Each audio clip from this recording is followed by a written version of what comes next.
Yang biasa baca Bu, dibaca nilai Bu.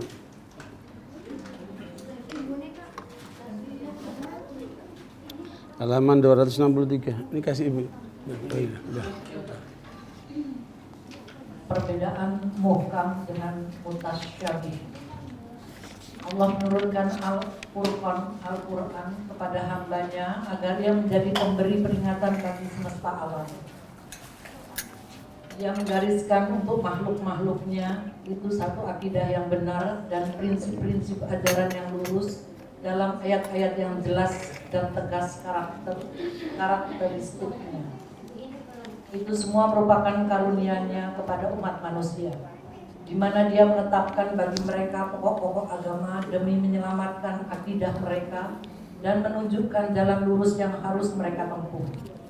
Ayat-ayat tersebut adalah umul kitab yang tidak diperselisihkan lagi pemahamannya demi menyelamatkan umat Islam dan menjaga eksistensinya. Dalam Al-Quran disebutkan kitab yang dijelaskan ayat-ayatnya, yakni bacaan dalam bahasa Arab untuk kaum yang mengetahui. Fussilat ayat 3. Pokok-pokok agama tersebut di beberapa tempat dalam Al-Quran terkadang dinyatakan dengan lafaz, ungkapan dan gaya bahasa yang berbeda-beda, tetapi maknanya tetap satu. Maka sebagiannya serupa dengan sebagian yang lain dan maknanya cocok dan serasi. Tidak ada kontradiktif di dalamnya. Adapun mengenai masalah-masalah cabang agama yang bukan masalah pokok, ayat-ayatnya ada yang bersifat umum dan samar-samar, mutasyabih, yang memberikan peluang kepada para mustahid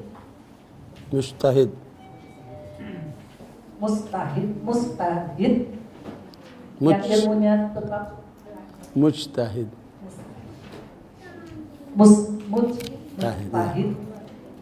yang ilmunya telah memadai untuk mengembalikan kepada yang tegas, maksudnya muhkam, dengan cara mengembalikan masalah cabang kepada masalah pokok, dan yang bersifat parsial, juz'i, kepada yang bersifat universal, kuli. Sementara itu beberapa hati memang ada yang memperturutkan hawa nafsu, sehingga tersesat dengan ayat-ayat yang mutasyabih ini. Dengan ketegasan dan kejelasan dalam masalah pokok dan keumuman dalam masalah cabang tersebut, maka Islam menjadi agama abadi bagi umat manusia yang dapat menjamin kebaikan dan kebahagiaannya di dunia dan akhirat dan di sepanjang zaman. Muhkam dan mutasyabih secara umum. Menurut bahasa, muhkam berasal dari kata-kata hakamtu dabbah wa ahkamtu. Artinya saya menahan binatang itu. Kata al-hukm berarti memutuskan antara dua hal atau perkara. Maka hakim adalah orang yang mencegah kezaliman dan memisahkan antara dua pihak yang bersengketa, serta memisahkan antara yang hak dan yang batil, dan antara kejujuran dan kebohongan. Dikatakan hakam tu as-safih wa akam tuhu, artinya saya memegang kedua tangannya. Yang dikatakan hakam tu dabah wa akam tuha, artinya saya membuatkan hikmah pada binatang itu. Hikmah di sini maksudnya kembali kendali yang dipasang pada leher, sebab ia berfungsi untuk mengendalikannya agar tidak bergerak secara liar. Dari pengertian inilah lahir kata hikmah, karena ia dapat mencegah pemiliknya dari hal-hal yang tidak pantas. Wa ihkam asy-syai, artinya menguatkannya, dan muhkam berarti yang dikokohkan. Ihkam al-kalam berarti mengokohkan perkataan dengan memisahkan berita yang benar dari yang salah dan urusan yang lurus dari yang sesat. Jadi kalam muhkam adalah perkataan yang seperti itu sifatnya.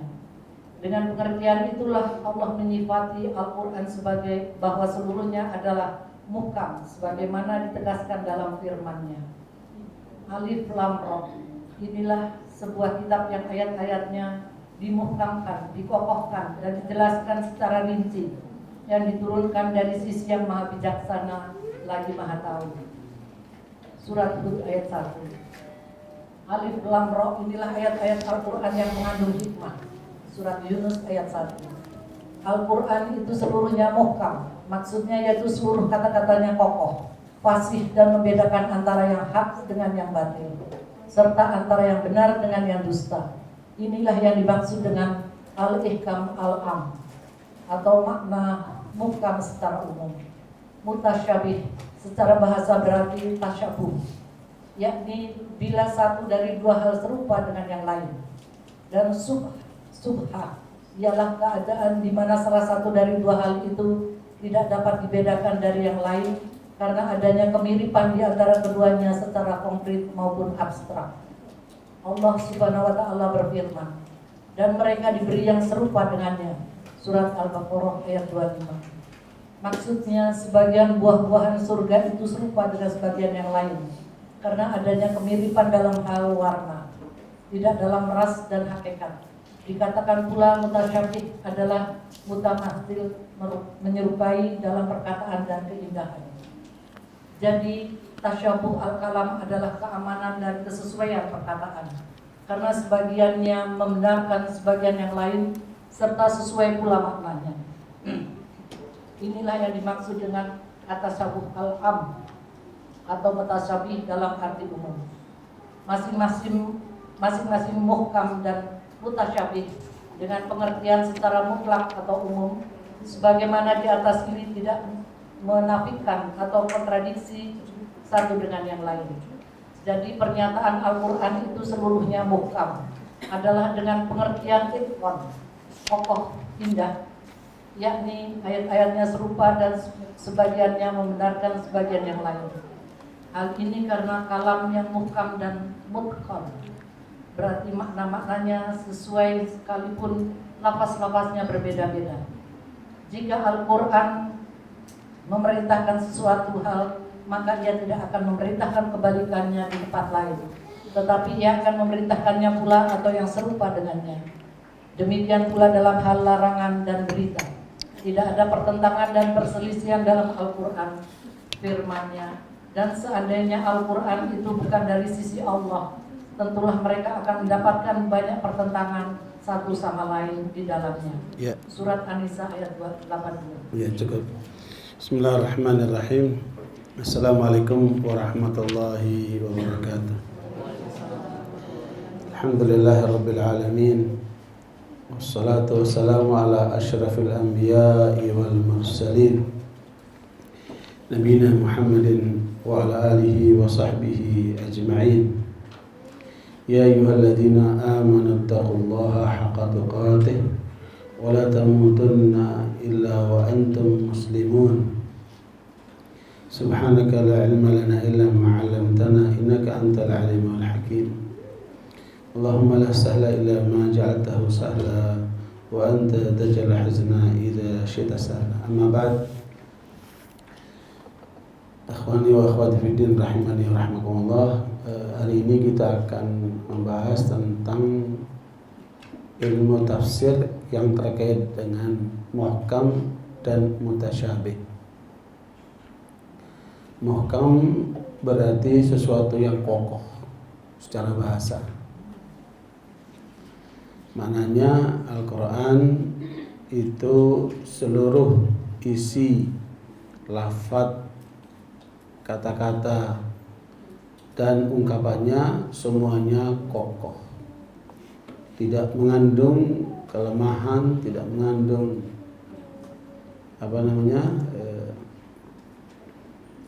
ketidakserasian, ya, seluruh isinya adalah kokoh. Makanya Al-Quran juga disebut dengan Al-Furqan, pembeda, sehingga dengan Al-Quran akan terbedakan mana yang hak, mana yang batil, mana yang benar, mana yang menyimpang, mana yang iman dan mana yang kufur, begitu seterusnya. Ya, adapun mutasyabih itu maknanya sesuatu yang menyerupai atau serupa, yang berarti di dalam Al-Quran yang seluruhnya juga menyerupai satu sama lain, karena penjelasan Allah melengkapi satu sama lain. Namun demikian, intinya dari ungkapan muhkam dan mutasyabih adalah pertama, bahwa dikatakan muhkam kalau dia merupakan masalah-masalah pokok, ya, masalah-masalah pokok yang diungkap oleh Al-Quran tentang tauhid, ya, tentang sholat, tentang haji, masalah-masalah pokok yang itu kemudian diungkap oleh Al-Quran yang tidak bisa dimengerti dengan maksud lain karena kejelasan maksud yang diungkap. Nah, sementara mutasyabih itu lebih tekanannya pada masalah furu' cabang, ya, terkait masalah cabang.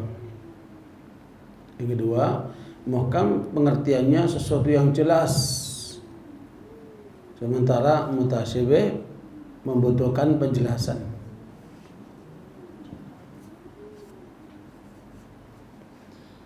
Nah, barakallahu yang ketiga, muhkam hanya bisa dipahami satu segi saja, sementara mutasyabih bisa dipahami dengan banyak segi. Nah, kalau kita lihat Al-Quran, maka seluruhnya muhkam dan seluruhnya mutasyabih, dengan arti bahwa Al-Quran itu kokoh dalam semua pengertiannya karena dia datang dari Allah SWT. Wa tammat kalimatu rabbika sidqan wa adla.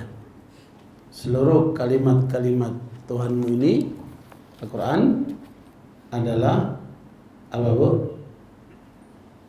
Wa tammat kalimatu rabbika sidqan wa adla. Dia mengandung pertama kebenaran dalam beritanya, kebenaran dalam ajarannya. Ini namanya apa? Sidqan. Jadi benar beritanya, benar ajarannya. Nah, sementara adla yang isinya penuh dengan keadilan, adil dalam hukumnya, ya, adil dalam keputusannya. Makanya seluruh Al-Quran benar dan adil.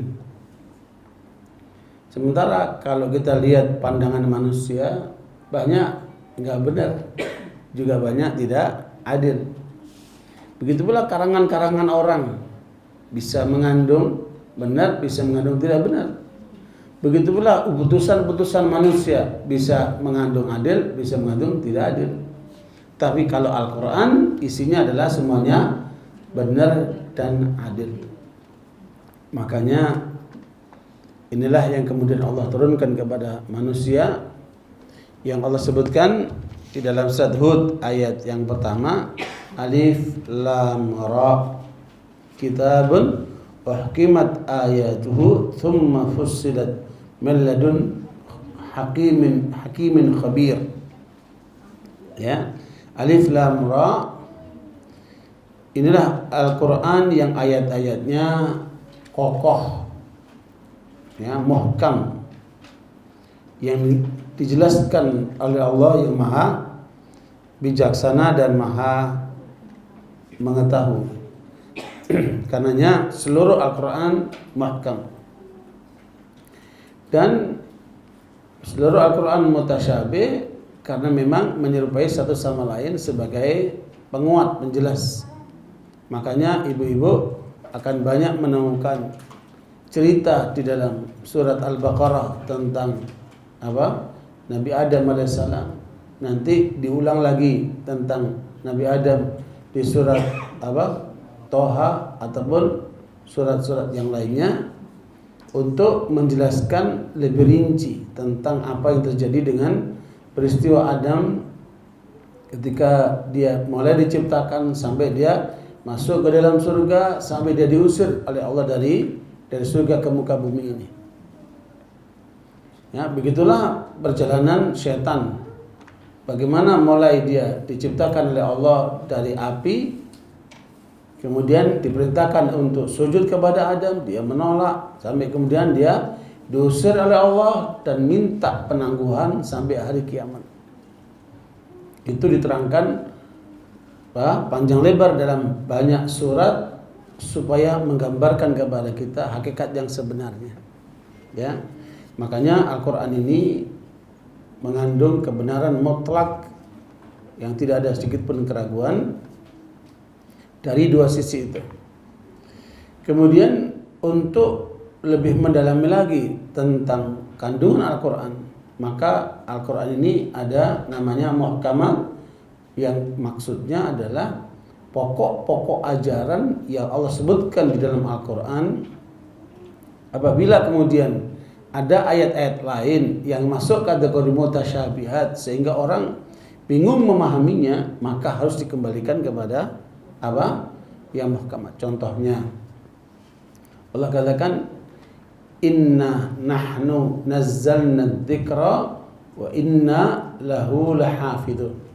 Surat Al-Hijr ayat 9. Allah katakan kami yang menurunkan Al-Qur'an dan kami juga yang akan menjaganya. Nah, kami di sini ini kan bisa menunjukkan satu, bisa menunjukkan lebih. Namanya kami kan. Orang-orang Nasara menggunakan ayat ini untuk memojokkan orang Islam. Tuh lihat, Al-Qur'an saja mengatakan Tuhan itu tidak satu dengan kata-kata kami. Berarti dia lebih dari satu. Ya. Nah, pemahaman ini bisa dipahami kalau sepotong-sepotong begini. Tapi ketika kemudian dikembalikan kepada ayat yang muhkam, di mana Allah katakan qul huwallahu ahad. Ya, katakan Allah itu adalah satu, esa. Berarti enggak berbilang. Makanya ayat yang semacam ini harus dikembalikan kepada ayat yang muhkam. Ya. Padahal pengertiannya inna nahnu nazzalna dzikra tidak senantiasa berarti lebih dari satu. Bisa juga seorang mengatakan kami datang ke rumah Anda, kami di sini tidak harus menunjukkan banyak orang, bisa seorang, tapi untuk mengungkapkan ekspresi penghormatan. Satu. Yang kedua, bisa juga pengertiannya kami datang karena memang tidak datang sendirian, karena diantar sama tukang ojek. Ya kan? Ada pihak lain yang ikut menghantar. Seperti Al-Quran, Allah yang turunkan Al-Quran, tapi kan sampai kepada Muhammad lewat siapa? Malaikat Jibril. Makanya fair sekali kalau kemudian disebutkan kami, karena tidak langsung turun kepada Muhammad tetapi melalui malaikat Jibril. Jadi makanya di sini perlu apa? Tafsir. Jadi kalau yang mutasyabihat ini perlu apa? Tafsir. Tapi kalau yang muhkam qul huwallahu ahad, perlu tafsir enggak? Enggak perlu. Satu kali saya membaca tulisan seorang profesor doktor di Indonesia ahli tafsir mengatakan tidak ada Al-Quran satu ayat pun yang berdiri sendiri tidak membutuhkan ayat lain. Ini muncul dari seorang profesor doktor ahli tafsir. Ya, apa betul ucapan ini? Al-Quran tidak ada satu pun ayat yang berdiri sendiri. Berarti nggak ada muhkamat nih. Jadi menurut profesor ini Al-Quran semuanya apa? Mutasyabihat. Bahaya sekali ini. Makanya saya konfirmasi kepada seorang ulama, doktor ahli tafsir, juga ulama dari Timur Tengah. Saya tanyakan, Syekh, ini ada profesor doktor ahli tafsir di Indonesia menyampaikan tidak ada satupun Al-Quran satu ayat yang berdiri sendiri, kecuali dia membutuhkan penjelasan dari ayat lain. Ya, maka beliau langsung mengomentari kadzaba wallah, dusta dia demi Allah. Jadi kata ulama ini dusta orang itu. Kemudian beliau katakan inna akhwafu ma akhafu alaikum munafiqun alim lisan. Nabi menyatakan sesungguhnya yang aku paling takutkan kepada kalian adanya orang munafik tapi pandai bicara. Ya Bu ya, makanya agama tidak boleh didasarkan kepada pinternya orang bicara. Ya, kalau ada orang pintar bicara belum tentu dia benar. Ya. Makanya Nabi mengingatkan, inna akhwafa ma akhafu alaikum munafiqun alimul lisan. Yang paling aku takutkan kepada kalian, kata Nabi, adalah orang yang pandai bicara tapi munafik. Maka kemudian beliau mengatakan, alaysa qul huwallahu ahad ayatun taqumu binafsiha. Bukankah satu ayat qul huwallahu ahad itu ayat berdiri sendiri? Itu jawaban beliau. Ya, karena ini masuk kategori apa? Muhkamat. Kalau dikatakan Al-Quran tidak ada satu pun ayat yang berdiri sendiri, berarti tidak ada muhkamat. Bahaya sekali. Jadi seorang profesor saja masih bisa tergelincir seperti ini. Makanya tidak heran kalau ada profesor, dia tidak paham Al-Quran, dia tidak paham tafsir, tapi dia paham benang merah Al-Quran. Nah ini ada lagi tafsir benang merah lagi kan. Apalagi nih tafsir benang merah ini kan. Jadi ini jadi kacau balau. Jadi saudara sekalian, beginilah kalau Al-Quran dipahami pakai hawa nafsu. Makanya perhatikan, ada dua pola ya yang harus diperhatikan di dalam memahami kebenaran. Yang pertama, niatnya harus benar. Pertama apa? Niatnya harus benar karena Allah. Karena niat inilah yang akan membedakan manusia. Ibu bapak datang ke sini untuk apa? Kalau datangnya karena Allah, maka seluruhnya berpahala. Kalau datangnya sini cuma ingin ketemu teman, ya dapat teman tapi nggak dapat pahala dari sisi Allah. Kalau datang ke sini hanya ingin daripada di rumah sendirian, mendingan mendingannya ini yang dia dapat. Dia nggak dapat pahalanya itu. Ya, makanya niatnya harus karena Allah. Ya, kalaupun nanti di pengajian cuma tidur, insya Allah dapat pahala. Meskipun nggak benar tuh kalau yang tidur ya. Yang tidur pasti godaan setan tuh. Karena siang-siang begini nih riskan banget. Nah, barakallahu, makanya ini yang pertama, harus niatnya benar. Ketika kita ingin membaca Al-Quran, ingin tahu apa sih artinya ini, niatkan benar karena Allah. Wattaqullaha wa yu'allimukumullah. Kalau kamu bertakwa kepada Allah, niatmu benar karena Allah, Allah akan bukakan ilmu buat kamu. Ya. Makanya ada orang ngaji bertahun-tahun enggak pintar-pintar. Ada orang yang ngaji sebentar sudah nangkep dia. Ya, itu sangat tergantung dengan apa, Bu? Niatnya. Makanya selalu koreksi niat ini. Nah, untuk mengendalikan niat ini ada 3 cara, kata Ibnu Qayyim. Ya, pertama, ketika sebelum berbuat, tanyakan kepada dirimu, ini karena Allah atau tidak?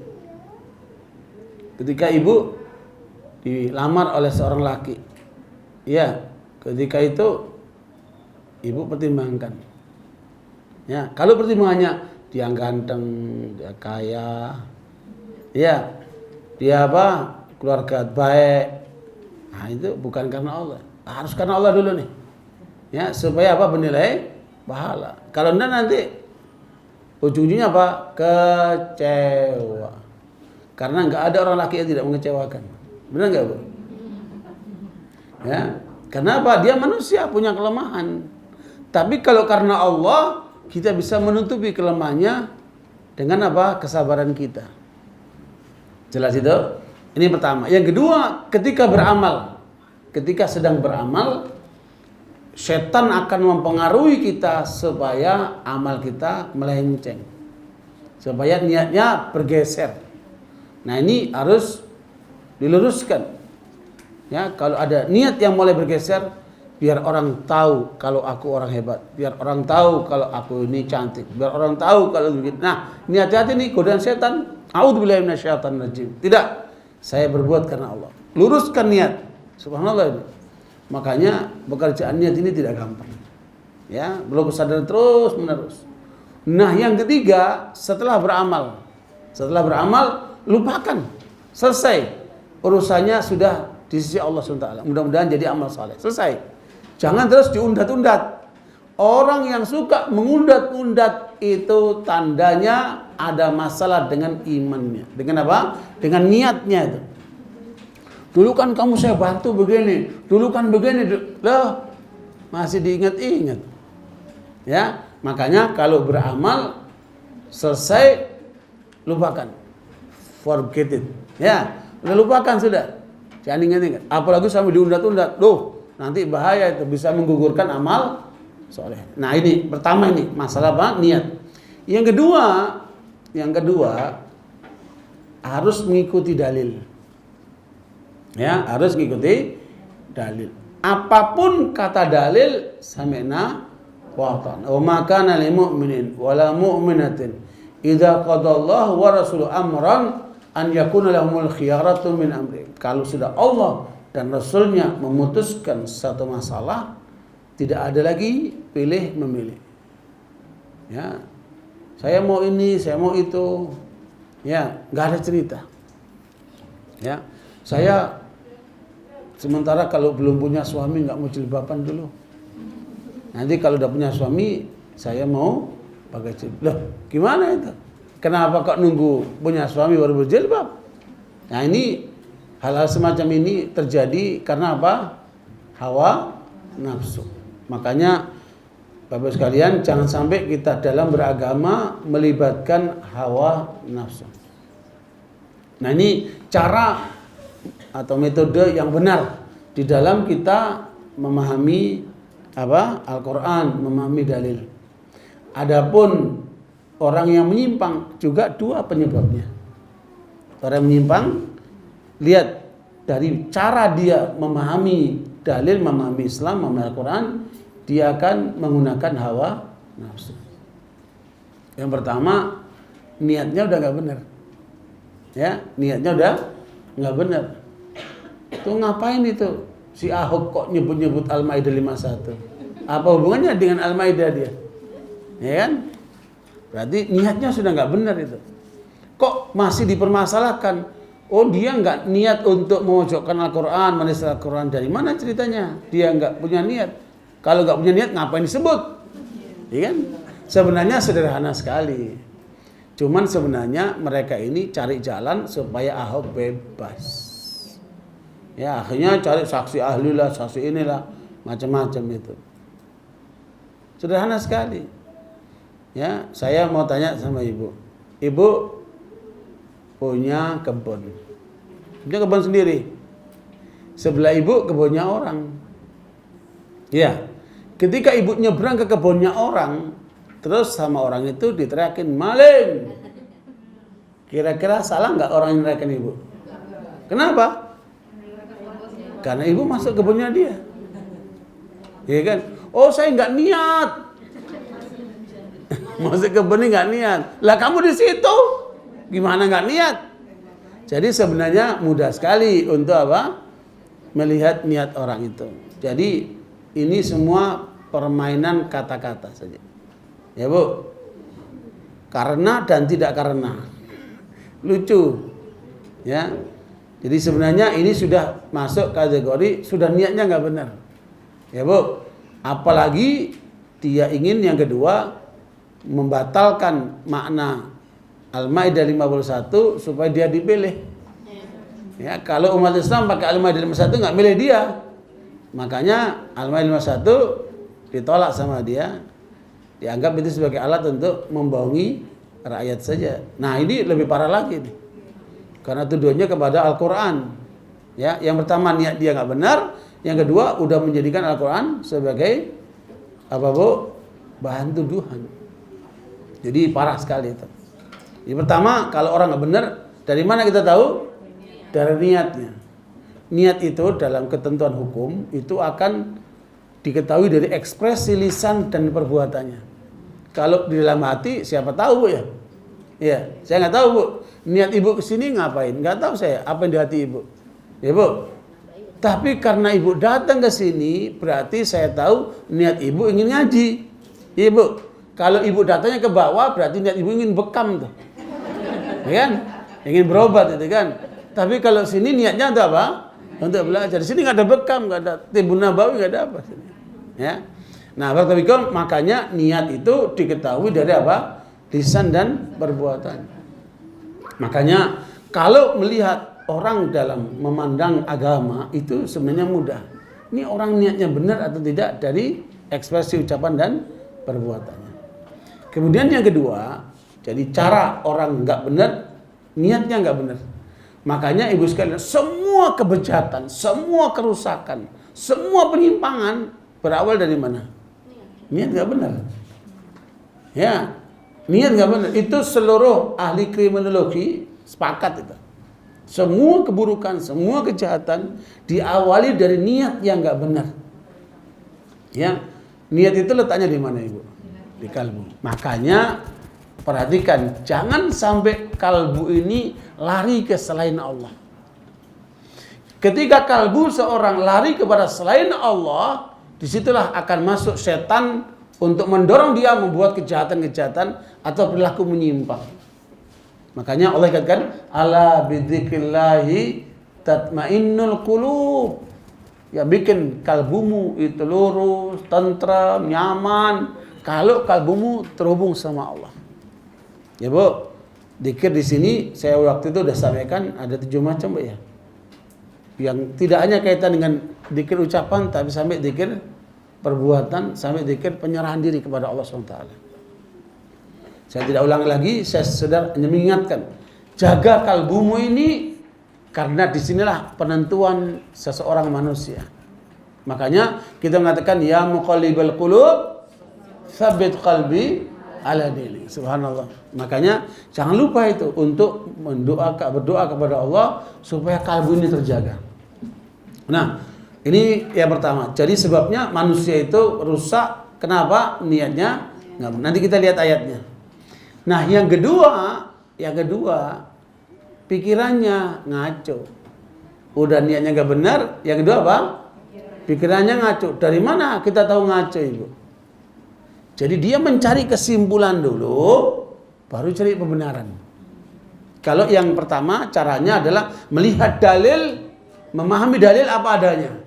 Tapi yang kedua ini tidak, dia gunakan akalnya, mencari kesimpulan dulu, baru mencari dalil pembenaran. Paham Bu? Nah ini indikasi hawa nafsunya kuat sekali. Ya, demi untuk mendukung si A, mendukung si B.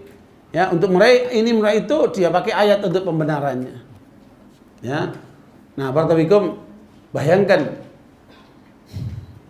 si Ahok dan pendukungnya itu bilang Al-Maidah 51 itu enggak ada kaitan dengan memilih pemimpin, tapi maksudnya memilih kawan setia. Loh, kawan setia itu minimal. Nah, kalau kawan setia aja dilarang apalagi pemimpin.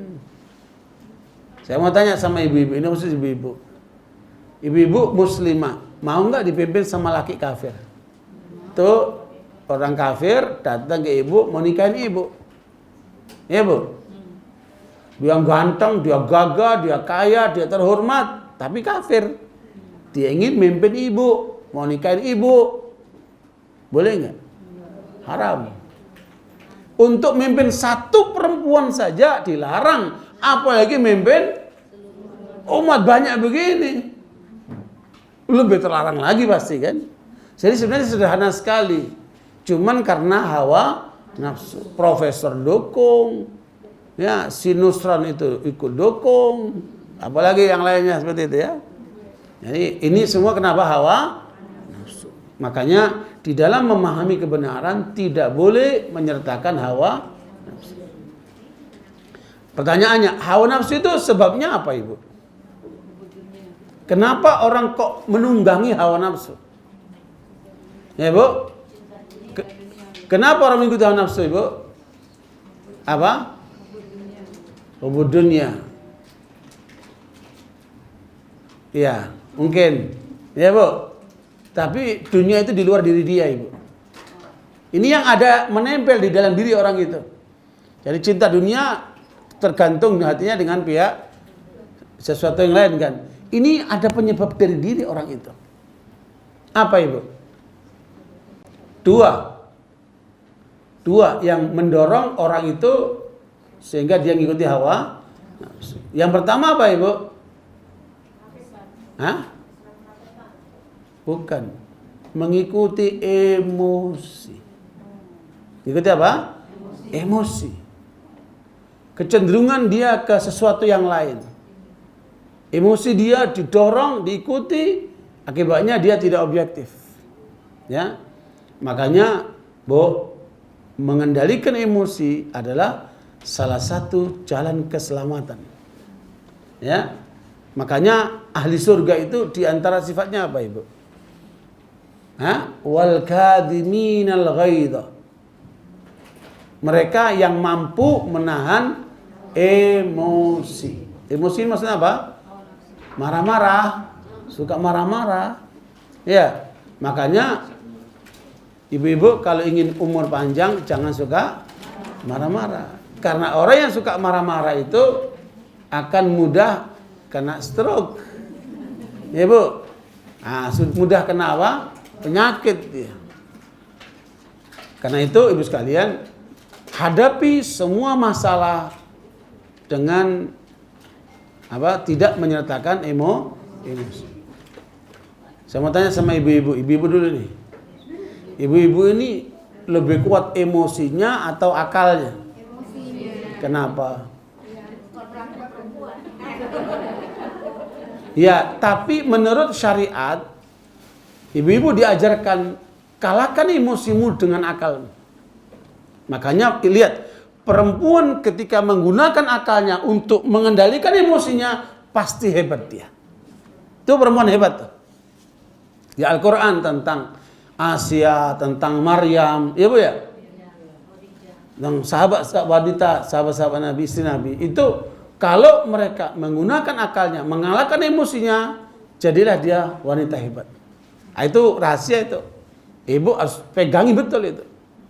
Boleh emosi kalau agama dinista. Kemarin aksi 4 November itu emosi karena tidak terima Al-Quran dinista. Turun mereka, marah mereka. Benar itu. Makanya ketika Usama bin Zaid, seorang kekasih Rasulullah. Usama ini anak muda, ganteng, gagah, soleh, pemberani, ya Bu. Dan dia adalah cucu dari anak angkat Rasulullah SAW, bapaknya namanya Zaid bin Harithah. Nah, Usama ini begitu dicintai oleh Rasulullah sehingga ketika terjadi ada seorang perempuan yang terbukti mencuri dari keluarga terhormat, mereka mencari jalan gimana supaya hukuman kepada perempuan ini potong tangan tidak dijalankan, dimaafkan. Sehingga mereka mencari jalan melalui Usama. Tolong untuk minta sama Rasulullah agar perempuan yang terbukti mencuri itu, tahu nggak Bu mencurinya apa Ibu? Namanya jahdul ariyah. Dia pinjam barang tapi diakui milik dia. Jadi kalau ibu pinjam barang sama orang lain, tapi kalau ibu ngakuin barang itu, padahal itu bukan barang ibu, itu sama dengan mencuri. Ya Bu ya, hati-hati itu. Nah, perempuan ini terbukti dia pinjam barangnya orang yang bernilai 4 gram emas ke atas, sehingga dia harus dihukum dengan potong tangan. Dan dia dari keluarga terhormat. Ya, makanya banyak orang-orang kaya itu menggampangkan pinjam punya orang. Tapi nanti akhirnya apa? Diakuin itu sama dengan mencuri. Hati-hati itu. Nah, Usama kemudian mendatangi Rasulullah, disambut oleh Rasulullah SAW dengan penuh ceria. Tapi ketika Usama menyampaikan masalah tentang perempuan ini agar dimaafkan oleh Rasulullah karena ini dari keluarga terhormat, langsung berubah muka Nabi SAW. Mukanya merah dan beliau marah kepada Usama. Saya mengatakan, atashfa'u fi haddin min hududillah. Apa kamu membela ketentuan sudah ditetapkan oleh Allah? Maka kemudian Usama pun terdiam. Maka Nabi mengatakan, wallahi lau anna Fatimatan binta Muhammadin saraqat laqata'tu yadaha. Kata Rasulullah, sungguh seandainya Fatimah anak Muhammad yang mencuri itu, jangankan orang lain, anakku, kalau dia mencuri aku akan potong tangannya. Maknanya apa? Hukum tidak boleh pilih kasih. Lah ini Ahoknya tenang-tenang, presidennya sibuk deketin ulama, deketin ini, deketin itu, belain ini. Lu ngapain? Kenapa waktu rakyatnya datang nggak ditemuin? Jadi walhasil inilah keadaan nyata yang sebenarnya nggak lucu ya, tapi itulah realitas. Ya, makanya tuntutan untuk menghukum penista Al-Quran terus berjalan. Dan ini dilematis, pemerintah dilematis. Kalau tidak dihukum, umat marah. Kalau dihukum, ini akan nyanyi nih. Akan nyanyi nih. Rahasia-rahasia yang tersembunyi akan terungkap nih. Nah, serba salah. Ya. Jadi ala kulli hal, yang jelas kita hanya menuntut penista Al-Quran harus dihukum. Apapun resikonya nanti. Ya. Nah, barakallahu fikum sekalian, kembali kepada pola orang yang menyimpang tadi itu. Menyimpang sebabnya apa? Niatnya nggak benar. Kemudian yang kedua apa? Pikirannya kacau karena ngikuti hawa nafsu. Nah, pembentuk hawa nafsu apa tadi? Emosi yang tidak terkendali. Makanya tidak boleh kita menggunakan dalil pada saat kita emosi. Ya Bu, hakim tidak boleh memutus perkara dalam keadaan dia marah.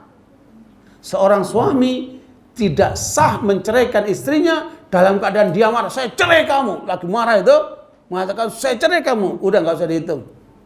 Kenapa? Orang marah itu abnormal. Ya kan? Nah, makanya emosi itu harus terkendali. Jangan sampai makanya tanda orang bodoh apa? Marah tanpa sebab. Ya. Nah, barakallahu itu yang pertama. Yang kedua, hawa nafsu itu penyebabnya apa? Penyebab hawa nafsu apa? Banyakan makan. Itu akan melahirkan apa? Hawa nafsu. Makannya berlebihan. Orang kalau makan berlebihan gimana? Hah? Mau sholat malas, ya kan? Maunya apa? Tidur. Di pengajian pun tidur. Ngantuk dia. Ya.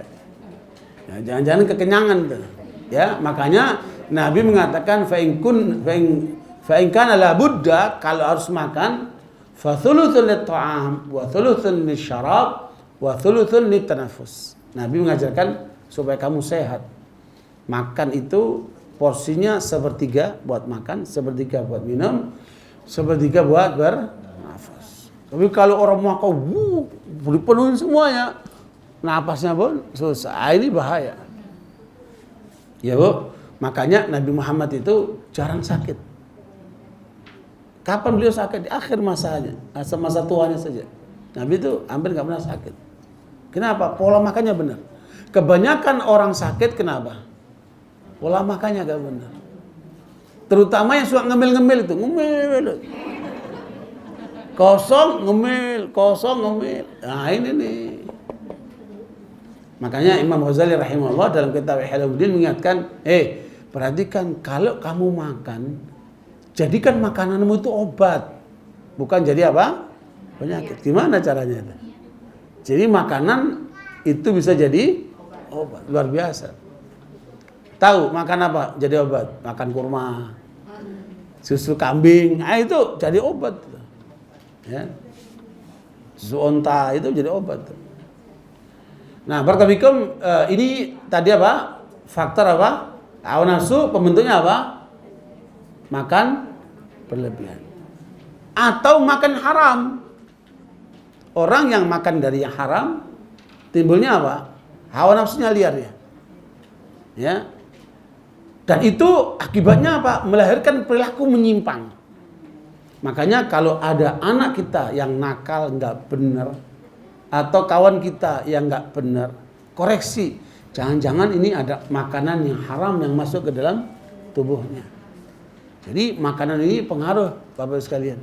Termasuk kata Nabi, doamu tidak dikabulkan oleh Allah bila mengkonsumsi dari yang haram. Ini yang pertama. Yang kedua, ini pembentuk hawa nafsu nih. Ya, yang kedua apa? Banyak minum. Minum sampai kelempokan. Kok. Bu, sayangi jantungmu. Minum itu diajar Nabi seruput, gitu Bu. Jadi apa? Seteguk. Jauh kok. Wah, mati yang jantungmu kasihan tuh. Iya. Nah, barakallahu ini supaya apa? Tidak menjadikan hawa nafsu. Ya. Apalagi minumnya rokok. Kayak kalau lihat orang ngerokok itu kadang-kadang lucu. Ya kan? Saya perhatikan gerak-gerak itu, subhanallah. Perilakunya itu menggelikan gitu. Timbulnya apa? Subhanallah itu. Lihat orang rokok itu. Emosional sekali. Ya. Jadi udah baunya nggak enak, ya. Tapi pengaruh itu luar biasa.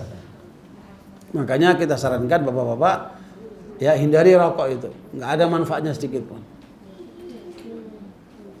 Nah, bahkan dalam konferensi yang diadakan di Malaysia, itu rokok itu mengandung 3.000 unsur racun. Ya, 3.000 unsur racun. Ini minuman itu, makanya rokok masuk kategori apa? Minuman. Karena masukkan asap gitu. Ya, dia masukkan minuman. Makanya dalam bahasa Arab disebut syurbud dukhan. Minum rokok. Dia bukan disebut menghisap, tapi dia disebut minum. Masuk minuman dia. Ya, apalagi narkoba. Naudzubillah min dzalik. Saya kemarin bertemu dengan ulama-ulama di NTB, mendengarkan laporan dari mereka, sesuatu yang sangat mengerikan. Kenapa? Banyak anak-anak ulama yang sudah kena narkoba.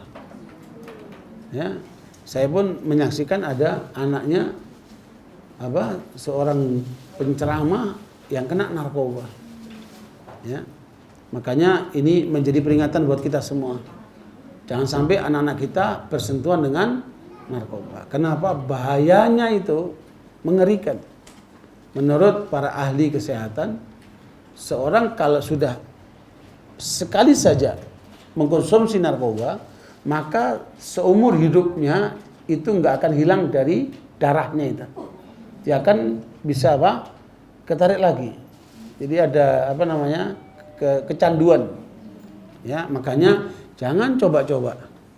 Ingatkan anak-anak kita. Kenapa Ibu? Biasanya kawan-kawannya itu ketika menawarkan narkoba itu dengan kata-kata kamu nggak jantan kalau nggak minum narkoba. Kamu nggak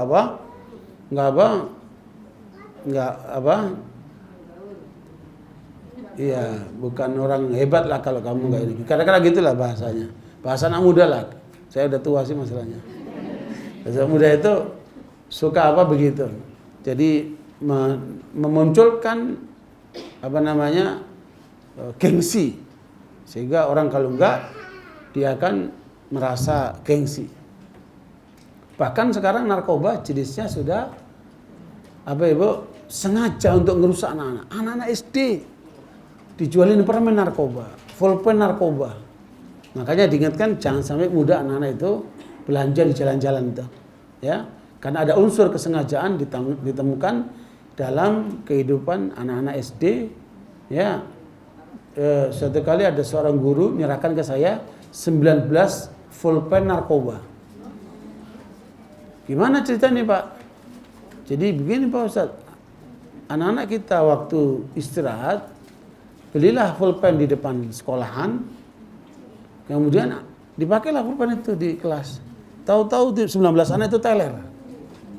Setelah diteliti ternyata pulpennya mengandung narkoba. Jadi pulpennya bagus sekali. Saya waktu itu saya simpan tuh. Bagus sekali pulpennya itu. Makanya saya gunakan itu untuk menjelaskan ke anak-anak muda, ini pola pulpen narkoba yang akan membahayakan keberlangsungan kesehatan anak-anak muda itu. Sekarang sudah sekitar 5 juta anak muda yang terkena narkoba, dan ini sangat mengerikan. Karena ini jaringan internasional ya, sengaja untuk merusak generasi muda kita itu. Jadi yang kedua, hawa nafsu terbentuk oleh apa? Faktor apa? Banyak minum. Yang kedua apa? Banyak minum. Yang ketiga, makanya silakan makan, silakan minum, tapi jangan berlebihan. Ya, kulu washrabu wala tusrifu. Makan, minum silakan, tapi jangan berlebihan. Nah, yang ketiga, nafsu apa? Nafsu seks. Ya, setiap orang punya nafsu seks. Tetapi Islam bukan menghapus, bukan melenyapkan. Ya, seperti pendeta atau pastor nggak boleh nikah. Itu justru bertentangan dengan kemanusiaan itu sendiri. Tapi Islam mengajarkan dua, menikah atau puasa. Ya, ketika nafsu seksnya itu disalurkan kepada yang haram, disitulah muncul sikap-sikap hawa nafsu yang berlebihan. Yang akibatnya dia akan menyimpang lebih jauh lagi. Karena apa? Bapak sekalian, tabiat maksiat itu dia seperti pusaran air. Tahu pusaran air? Pusaran air itu kalau satu kaki kita masuk, dia akan nyedot badan kita itu. Ya, maksiat itu seperti itu. Kalau orang mulai maksiat yang sedikit, dia akan ketarik ke maksiat yang besar nanti. Jelas itu? Makanya jangan coba-coba ke arah maksiat. Termasuk apa? Pacaran. Pacaran itu kan apa? Nyoba maksiat tuh. Ya, tidak ada pacaran dalam Islam. Nanti pacaran ketika sudah menikah. Di luar nikah tidak ada cerita pacaran. Ya. Ini orang pada bikin disko Islami, pacaran Islami, apa lagi? Nggak ada cerita itu. Ya. Makanya hindarkan hubungan di luar pernikahan, karena itu akan menyebabkan presiden kepada perzinahan.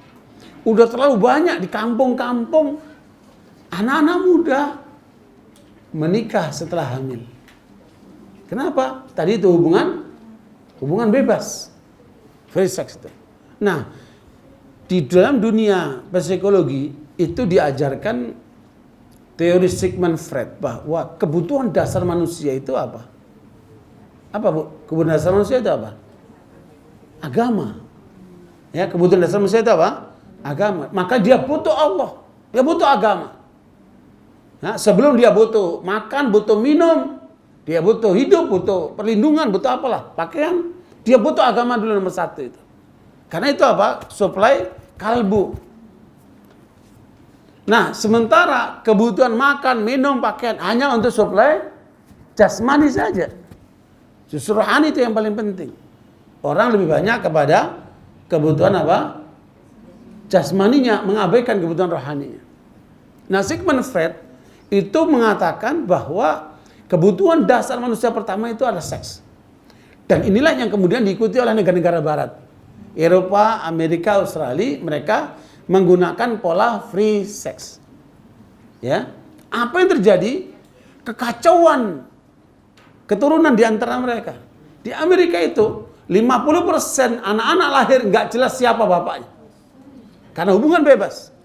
Saya ngalami waktu saya di Australia, kerja di suatu perusahaan, ada orang bule di situ cerita sama saya. Saya tanya, berapa anakmu? I have three children. Hah? Tapi terus dia bilang, saya sampai sekarang belum menikah. Loh, gimana caranya? Ya, kumpul kebo saja. Kok nggak pakai nikah? Just paper of peace, dia bilang. Nikah itu cuma selembar kertas. Jadi bagi dia bukan sesuatu yang sakral. Coba itu. Kehidupan seperti itu berlangsung seperti itu. Makanya ketika Donald Trump ini terpilih, seorang presiden yang ketahuan suka mainin perempuan, perilakunya free sex-nya nggak karu-karuan. Sekarang mendapatkan reaksi keras di Amerika, banyak protes. Baru pertama kali presiden menang diprotes oleh rakyatnya sekian banyak. Unjuk rasa mereka, nggak pantas orang yang jadi presiden, ya. Apalagi dia Islamophobia, anti Islam, ya. Nah, barakallahu ini yang ketiga. Makanya pengendalian seks itu dalam Islam dengan cara apa, Ibu? Bapak sekalian? Sebelum nikah. Sunat. Apa? Sunat. Sunat itu adalah cara efektif untuk apa? Menurunkan syahwat seksnya itu. Sunat itu. Luar biasa itu. Nah, baru kemudian dengan puasa, kalau sudah mampu menikah, silakan menikah. Begitu. Ini yang ketiga. Ini akan membentuk apa? Makanya lihat orang-orang yang seksnya liar itu. Ya, dia akan melakukan apa saja. Dari sumber yang haram ke yang haram, haram terus dia. Na'udzubillah min dzalik. Akibatnya bisa jadi nanti kena penyakit-penyakit kelamin yang dirugikan siapa? Istrinya, lahirlah anak-anaknya cacat. Ya, Bu, lahirlah apa? Penyakit AIDS dan sebagainya. Itu dari mana itu? Dari pelaku seks bebas tadi itu. Jadi efek negatifnya besar sekali. Ya. Paham atau tidak paham, setiap pelanggaran syariat pasti akan membahayakan. Itu kaidah, Bu, ya. Setiap pelanggaran syariat pasti apa? Membahayakan. Aballahu illa yudilla man 'asah. Allah pasti menghinakan orang yang bermaksiat kepadanya. Itu kaidah itu. Makanya jangan melanggar Allah, apalagi sampai mendalimi diri dengan apa? Perilaku seks bebas seperti itu. Nah, itu diingatkan anak-anak kita itu, ya. Yang keempat, nafsu apa? Nafsu tidur. Orang kalau mau tahu nafsu tidurnya hebat, kapan? Waktu azan nggak bangun. Makanya kita dibatasi dengan azan. Ketika azan subuh masih belum bangun, itu tandanya apa? Nafsu tidurnya melampaui batas. Ya, ini yang keempat.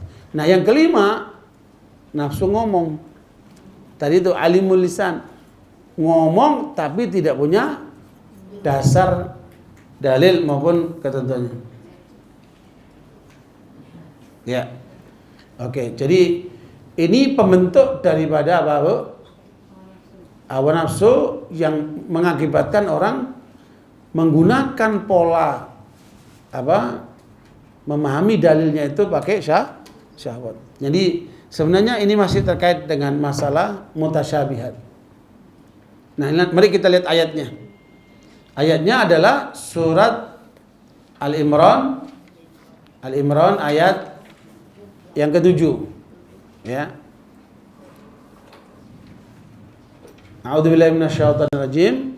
Walladzi anzala 'alaikal kitaba minhu ayatun muhkamatun hunna ummul kitabi wa ukharu mutasyabihat. Fa ammal ladzina fi qulubihim zayghun fayattabi'una ma tashabaha minhu ibtigha'al fitnah wa ibtigha'a ta'wilih. Wa ma ya'lamu ta'wilahu illa Allah. Warasikhuna fil ilmi yaquluna amanna bihi kullum min 'indi rabbina. Ya. Yang ketemu dibaca terjemahnya. Al-Imran ayat yang ke-7.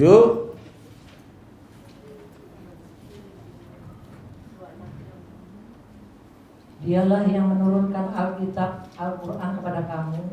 Di antara isinya ada ayat-ayat yang muhkamat. Itulah pokok-pokok isi Al-Quran, dan yang lain ayat-ayat mutasyabihat. Adapun orang-orang yang dalam hatinya condong kepada kesesatan, maka mereka mengikuti sebagian ayat-ayat yang mutasyabihat untuk menimbulkan fitnah dan untuk mencari-cari takwilnya. Padahal tidak ada yang mengetahui takwilnya melainkan Allah. Dan orang-orang yang mendalam ilmunya berkata, kami beriman kepada ayat-ayat yang mutasyabihat, semuanya itu dari sisi Rob kami, dan tidak dapat mengambil pelajaran daripadanya melainkan orang-orang yang berakal. Perhatikan ayat ini ada muhkamat, ada mutasyabihat. Allah menjelaskan orang yang mengikuti mutasyabihat itu sebabnya apa? Tadi itu yang saya sebutkan, penyebab orang menyimpang tadi berapa? Ada 2, iya kan? Niatnya nggak benar. Kedua apa? Pikirannya yang kacau. Jadi polanya kenapa? Karena pengaruh syahwat. Jadi kalau sudah pikiran kacau itu pasti sebabnya adalah syahwat. Nah, apabila itu terjadi, maka dia akan mencari pembenaran-pembenaran, cari ayat, cari hadis untuk membenarkan perilakunya, pendapatnya, sehingga tujuannya apa? Nah, ini jelas. Allah menyebutkan tujuannya apa? Menimbulkan fitnah, menimbulkan kekacauan, ya, menimbulkan kegaduhan ya. Kemudian menimbulkan penakwilan yang jauh dari kebenaran. Jadi muncullah pikiran-pikiran yang apa? Yang mengandung syubhat, mengandung kesamaran, ketidakjelasan. Maka lahirlah berbagai macam bentuk aliran-aliran sesat, pemikiran-pemikiran menyimpang. Ini sumbernya dari sini semua, Ibu sekalian. Ya, makanya oleh para ulama disebut dengan ahlul ahwa, kelompok orang yang mengikuti hawa nafsu. Kenapa? Tadi itu di dalam kalbunya ada kesesatan. Nah, sesat itu munculnya dari mana tadi itu? Niatnya nggak benar. Kemudian pikirannya rusak karena faktor hawa nafsu, sehingga mereka hakikatnya ingin fitnah. Ya, subhanallah. Ini dipelajari tentang poin ini, Bu sekalian, sampai tingkatan doktor. Saya punya tulisan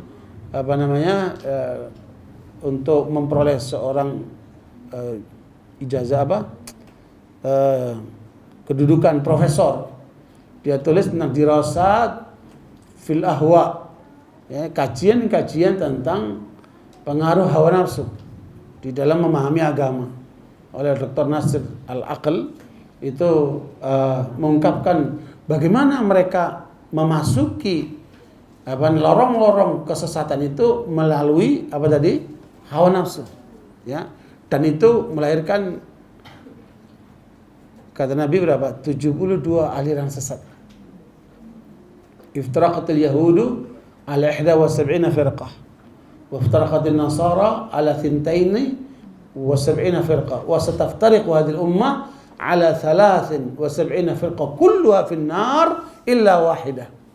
Qalu man hum ya Rasulullah? Qala hum ma'an al-yawm wa ashabi. Atau kama qala sallallahu alaihi wasallam. Ya, dalam hadis riwayat Tirmidzi dan yang lainnya Nabi mengatakan Yahudi terpecah menjadi 71 golongan. Kalau Yahudi ini seluruhnya apa? Hawa nafsu, kecuali yang satu yang ikuti nabinya, selamat dia.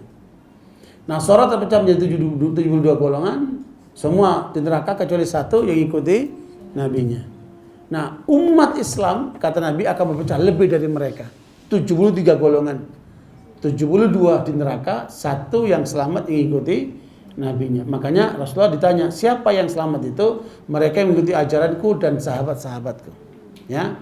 Maka inilah kemudian muncul istilah ahli sunnah wal jamaah. Kadang ikuti Rasulullah dan para sahabat. Nah, barakallahu ibu sekalian, lahirnya 72 golongan yang menyimpang dari jalan kebenaran itu, itulah kemudian dikenal dengan Khawarij, Mu'tazilah, Syiah, Murji'ah, Jahmiyah, Ahmadiyah, LDI dan macam-macam kelompok-kelompok aliran menyimpang, dan itu akan terus sampai akhir zaman. Makanya maksud daripada ayat muhkamat dan mutasyabihat ini harus kita letakkan secara proporsional, jangan melibatkan hawa nafsu. Apabila ada ayat yang kurang jelas pemahamannya, ya, dia tidak berdiri sendiri. Dia harus kembalikan kepada ayat-ayat apa? Yang muhkamat, ya. Coba kita lihat ibu sekalian, ayat yang paling banyak disimpangkan oleh kelompok liberal itu surat Al-Baqarah ayat 62. Ini masuk kategori ayat mutasyabihat yang banyak mereka pakai untuk membenarkan keyakinan pluralisme.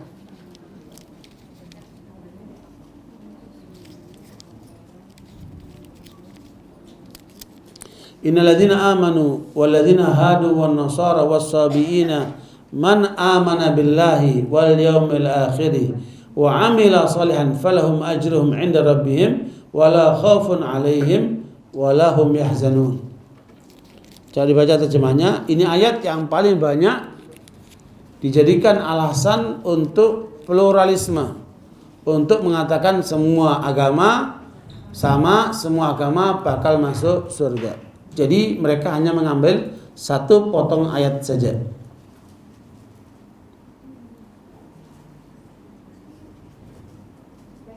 Iya. Sesungguhnya orang-orang mukmin, orang-orang Yahudi, orang-orang Nasrani dan orang-orang Sabiin, siapa saja di antara mereka yang benar-benar beriman kepada Allah, hari kemudian dan beramal soleh, mereka akan menerima pahala dari Rabb mereka dan tidak ada kekhawatiran terhadap mereka dan tidak pula mereka bersedih hati. Ya, di sini Allah sebutkan orang-orang beriman. Siapa orang beriman ini? Ya, mereka yang beriman dengan rukun iman yang 6 itu. Ya. Adapun orang-orang Yahudi, Nasara, siapa mereka, Bu? Ahlul Alkitab, wasabiin, ya, penyembah selain Allah ini. Man amana billahi wal yaumil akhir. Dia ikut beriman juga dengan Allah dan hari kemudian. Kalau orang beriman kepada Allah, otomatis dia akan beriman kepada siapa? Kepada utusan Allah. Nah, iman kepada utusan Allah ini dihapus dan tidak disertakan oleh mereka karena memahami hanya dari ayat ini. Ya, beriman kepada Allah dan hari kemudian. Kemudian beramal saleh. Nah, amal saleh ini apa ukurannya? Tidak dikatakan amal saleh sampai orang itu ngikutin Nabi Muhammad SAW. Ya, orang Yahudi, Nasara, kalaupun dia beramal saleh, beramal baik, tidak mengikuti ajaran Rasulullah SAW, maka amalnya apa? Tertolak. Jadi, falahum ajrum 'inda rabbihim, mereka akan mendapatkan pahala si Allah, sehingga tidak ada keraguan bagi mereka, tidak ada ketakutan terhadap masa lalu mereka, dan tidak kekhawatiran terhadap masa depan mereka. Jadi di sini dipahami hanya sepenggal saja oleh mereka untuk membenarkan Yahudi dan Nasara juga akan masuk surga. Padahal Allah katakan apa? Di surat Al-Bayyinah ayat yang kelima. Innal ladzina kafaru min ahlil kitabi wal musyrikina fi nari jahannam khalidina fiha. Ini ayat muhkamat atau mutasyabihat? Nah, ini muhkamat. Maka ayat mutasyabihat ini harus dikembalikan ke sana. Ya. Begitu pula ayat yang ke 199 surat Al-Imran. Lakinnal ladzina taqaw rabbahum lahum jannatun wa inna min ahlil kitabi lama yu'minu billahi wa ma unzila ilaikum wa ma unzila ilaihim khashi'ina lillahi la yashtaruna bi ayati llahi thamanan qalila ulaika lahum ajruhum 'inda rabbihim innallaha sari'ul hisab. Ya, ini termasuk kategori ayat muhkamat, ya, yang memastikan apabila ada umat terdahulu yang kemudian dia beriman kepada Allah dan kepada apa? Kitab yang diturunkan kepada mereka dan kepada kita, yaitu Al-Quran, maka Allah akan berikan apa? Pahala bagi mereka, kemuliaan bagi mereka. Artinya ada syarat yang tidak disertakan oleh kelompok apa yang menyimpang itu, ketentuan harus mengikuti ajaran Nabi Muhammad SAW. Coba dibaca ayatnya, Bu. Surat Al-Imran ayat 199. Dan sesungguhnya di antara ahli kitab ada orang yang beriman kepada Allah dan kepada apa yang diturunkan kepada kamu dan yang diturunkan kepada mereka, sedang mereka berendah hati kepada Allah dan mereka tidak menukarkan ayat-ayat Allah dengan harga yang sedikit. Mereka memperoleh pahala di sisi Rabb-nya. Sesungguhnya Allah amat cepat perhitungannya. Maknanya apa, Ibu? Maknanya apa? kalau ada orang Yahudi, orang Nasara, orang Sabi'in yang taubat kepada Allah, mengikuti ajaran Nabi Muhammad SAW, meyakini kitab suci yang diturunkan kepada Nabi Muhammad SAW, maka dia akan kategori orang yang selamat di dunia dan akhirat. Makanya ayat itu tidak bisa berdiri sendiri, harus dikaitkan dengan ayat-ayat lain yang kategori apa? Muhkamat. Makanya ibu sekalian, nanti akan ditemukan dalam kajian-kajian yang lebih dalam lagi, ada istilah namanya as-sawabit wal mutaghayyirat. Apa Bu? As-sawabit wal mutaghayyirat. As-sawabit itu masuk kategori muhkamat. Ya, sesuatu yang kategori pokok. Yang apabila orang berbeda dalam masalah pokok, sesat dia. Jadi benar atau apa? Sesat dia. Itu namanya apa? As-sawabit. Ini lebih banyak kaitan masalah akidah. Nah, ini masuk kategori apa? Muhkamat yang tidak boleh berubah. Contohnya, ketika seorang bapak meninggal dunia, dia punya anak, lakinya 2, perempuannya 4. Ya.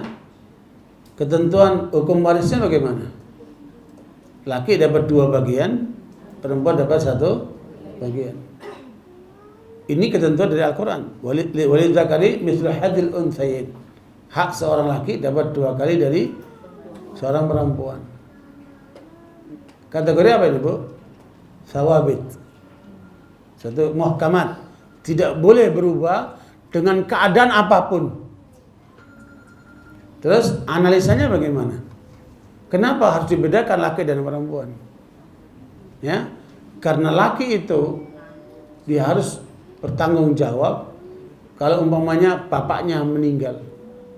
Siapa yang tanggung jawab? Laki. Perempuan saudaranya tetap menjadi tanggung jawab yang laki. Ya.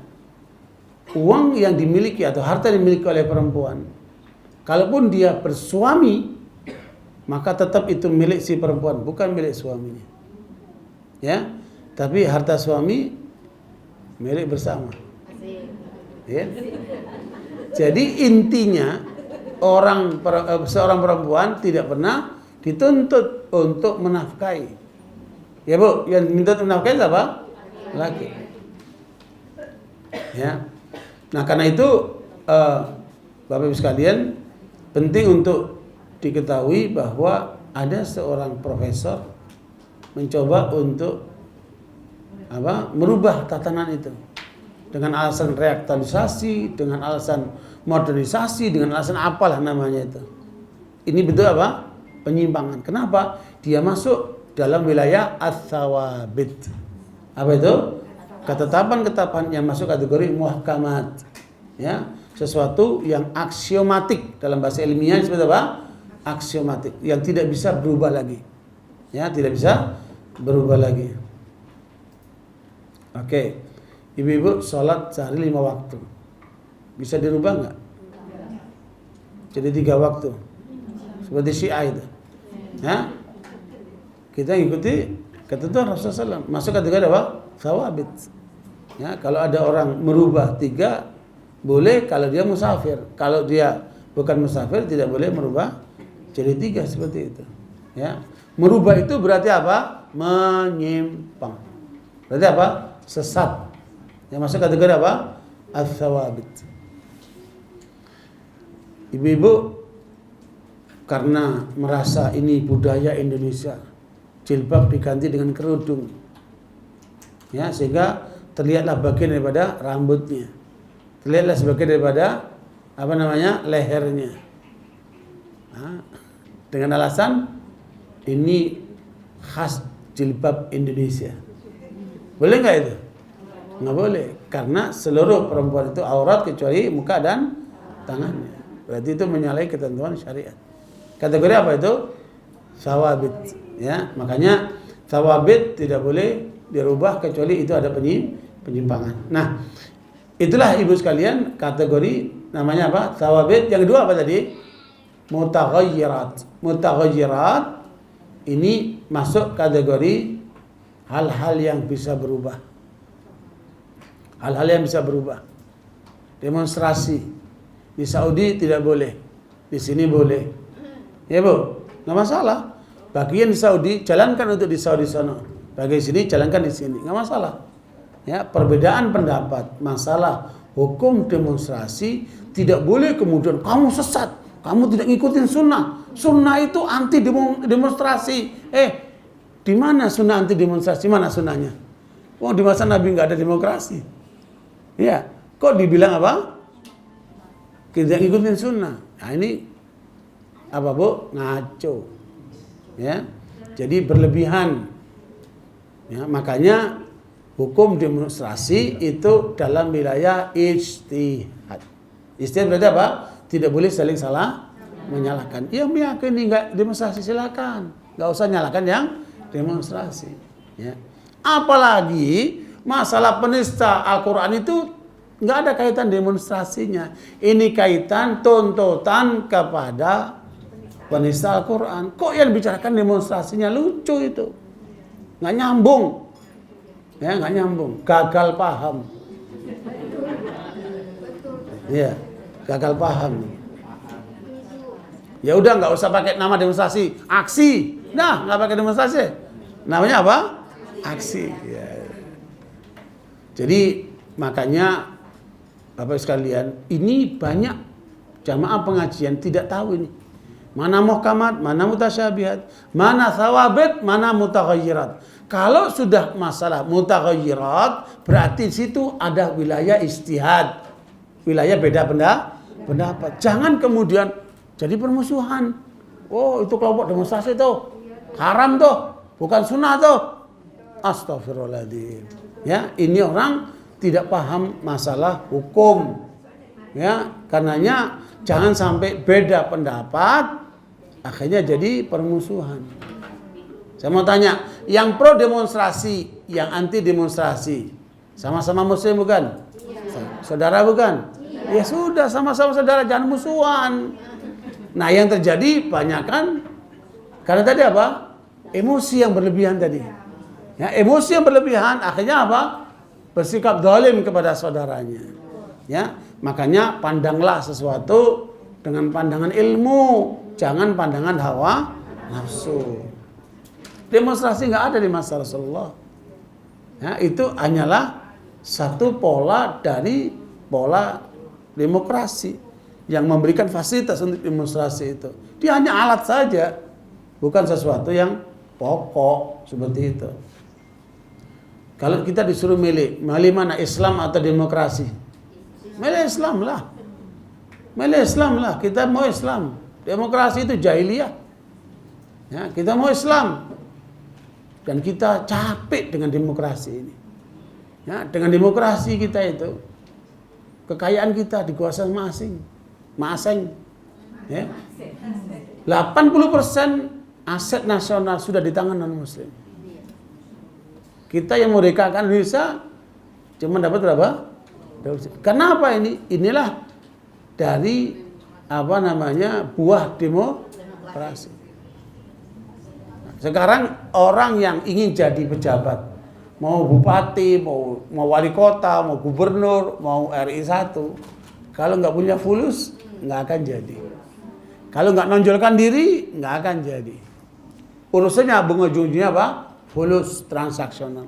Makanya kata Profesor Winter itu, dengan demokrasi di Indonesia ini terjadi gap yang luar biasa antara orang kaya dan miskin. Jadi kata dia, dengan pola kerajaan, sistem kerajaan monarki, itu orang yang terkaya bisa memiliki kekayaan 10.000 kali lipat orang biasa. Kekayaan orang terkaya berapa kali? 10.000 kali lipat kekayaan orang biasa. Dengan demokrasi ala Amerika, di Amerika orang yang terkaya 20.000 kali lipat kekayaan orang biasa. Dengan demokrasi di Indonesia yang kebablasan ini, orang yang terkaya 340.000 kali kekayaan orang biasa. Ya, makanya kata Profesor Winter, yang terjadi di Indonesia adalah maling, ngerampok. Ya, ini kalau dipertahankan maka sungguh yang terjadi ya nanti bisa jadi kita akan menjadi kuli di negeri sendiri. Ya, makanya anak-anak kita Bapak Ibu sekalian harus dilahirkan, dididik menjadi anak-anak hebat. Anak-anak muslim yang hebat, jangan nanggung-nanggung. Makanya yang kecil-kecil ini siapkan mereka untuk hafal Quran. Ya, Quran dulu. Saya mau tanya sama ibu-ibu. Ibu dulu nih, suka ibu-ibu yang ngarahin anak-anaknya. Ibu-ibu nyekolahin anaknya untuk apa? Ibu-ibu nyekolahin anaknya untuk apa? Pinter, setelah itu untuk apa? Ujung-ujungnya kerja. Iya kan? Cari kerjaan, rugi amat, capek, nggak ada pahalanya itu. Niatnya harus benar. Anak-anak kita siapkan untuk membangun akhirat, untuk paham agama benar, baru nanti cari dunianya benar. Jangan lupa, agama dulu, baru urusan apa? Duniawi. Nah sekarang terjadi sebaliknya. Banyak orang menyekolahkan anaknya biar pinter, biar kerja. Urusannya duniawi melulu. Ya, makanya harus dirubah ini, niatnya ini dirubah supaya jadi apa? Amal ibadah. Nah, barakallahu kembali kepada permasalahan apa Bu tadi? Thawabit wa mutaghayyirat. Thawabit tidak ada istihad. Semua ketentuan Allah sami'na wa ta'ala. Tetapi ketika di situ ada hal-hal yang timbul tidak ada di masa lalu, harus membutuhkan istihad, maka dia masuk kategori apa? Mutaghayyirat. Dan tidak boleh dalam wilayah mutaghayyirat itu ada permusuhan. Beda pendapat tidak boleh kemudian menjadikan kita permusuhan. Ini banyak terjadi perbedaan pendapat tapi apa? Jadi permusuhan. Itu keliru. Ya. Makanya harus dipahami itu. Dalam kaidah usul fikih disebutkan al-ijtihad la yanqudul ijtihad. Jadi ijtihad seseorang tidak boleh mengalahkan ijtihad orang lain. Ya, karena masing-masing beristihad. Cuman masalahnya siapa yang berhak beristihad? Ya, kebanyakan orang itu masuk kategori awam, tidak punya ilmu untuk beristihad. Makanya sekarang itu digulirkan namanya ijtihad jama'i, ijtihad kolektif. Ya, ijtihad kolektif itu adalah kumpulan mereka yang punya ilmu untuk berpikir bersama, menentukan satu hukum berdasarkan dalil-dalil yang ada dengan realitas yang ada, dipadukan sehingga lahirlah namanya fatwa. Namanya Bu, itulah kemudian jadi fatwa itu. Jadi fatwa itu adalah hasil ijtihad seorang mufti. Ya, kalau di tempat-tempat lain, di negara lain itu ada muftinya. Di Saudi ada muftinya, di Mesir ada muftinya, di Malaysia ada muftinya. Di Indonesia siapa muftinya Ibu? Hah? Lah kok diimpor dari Saudi? Ya, fatwanya kok diimpor dari luar? Harusnya dari dalam ya. Ya.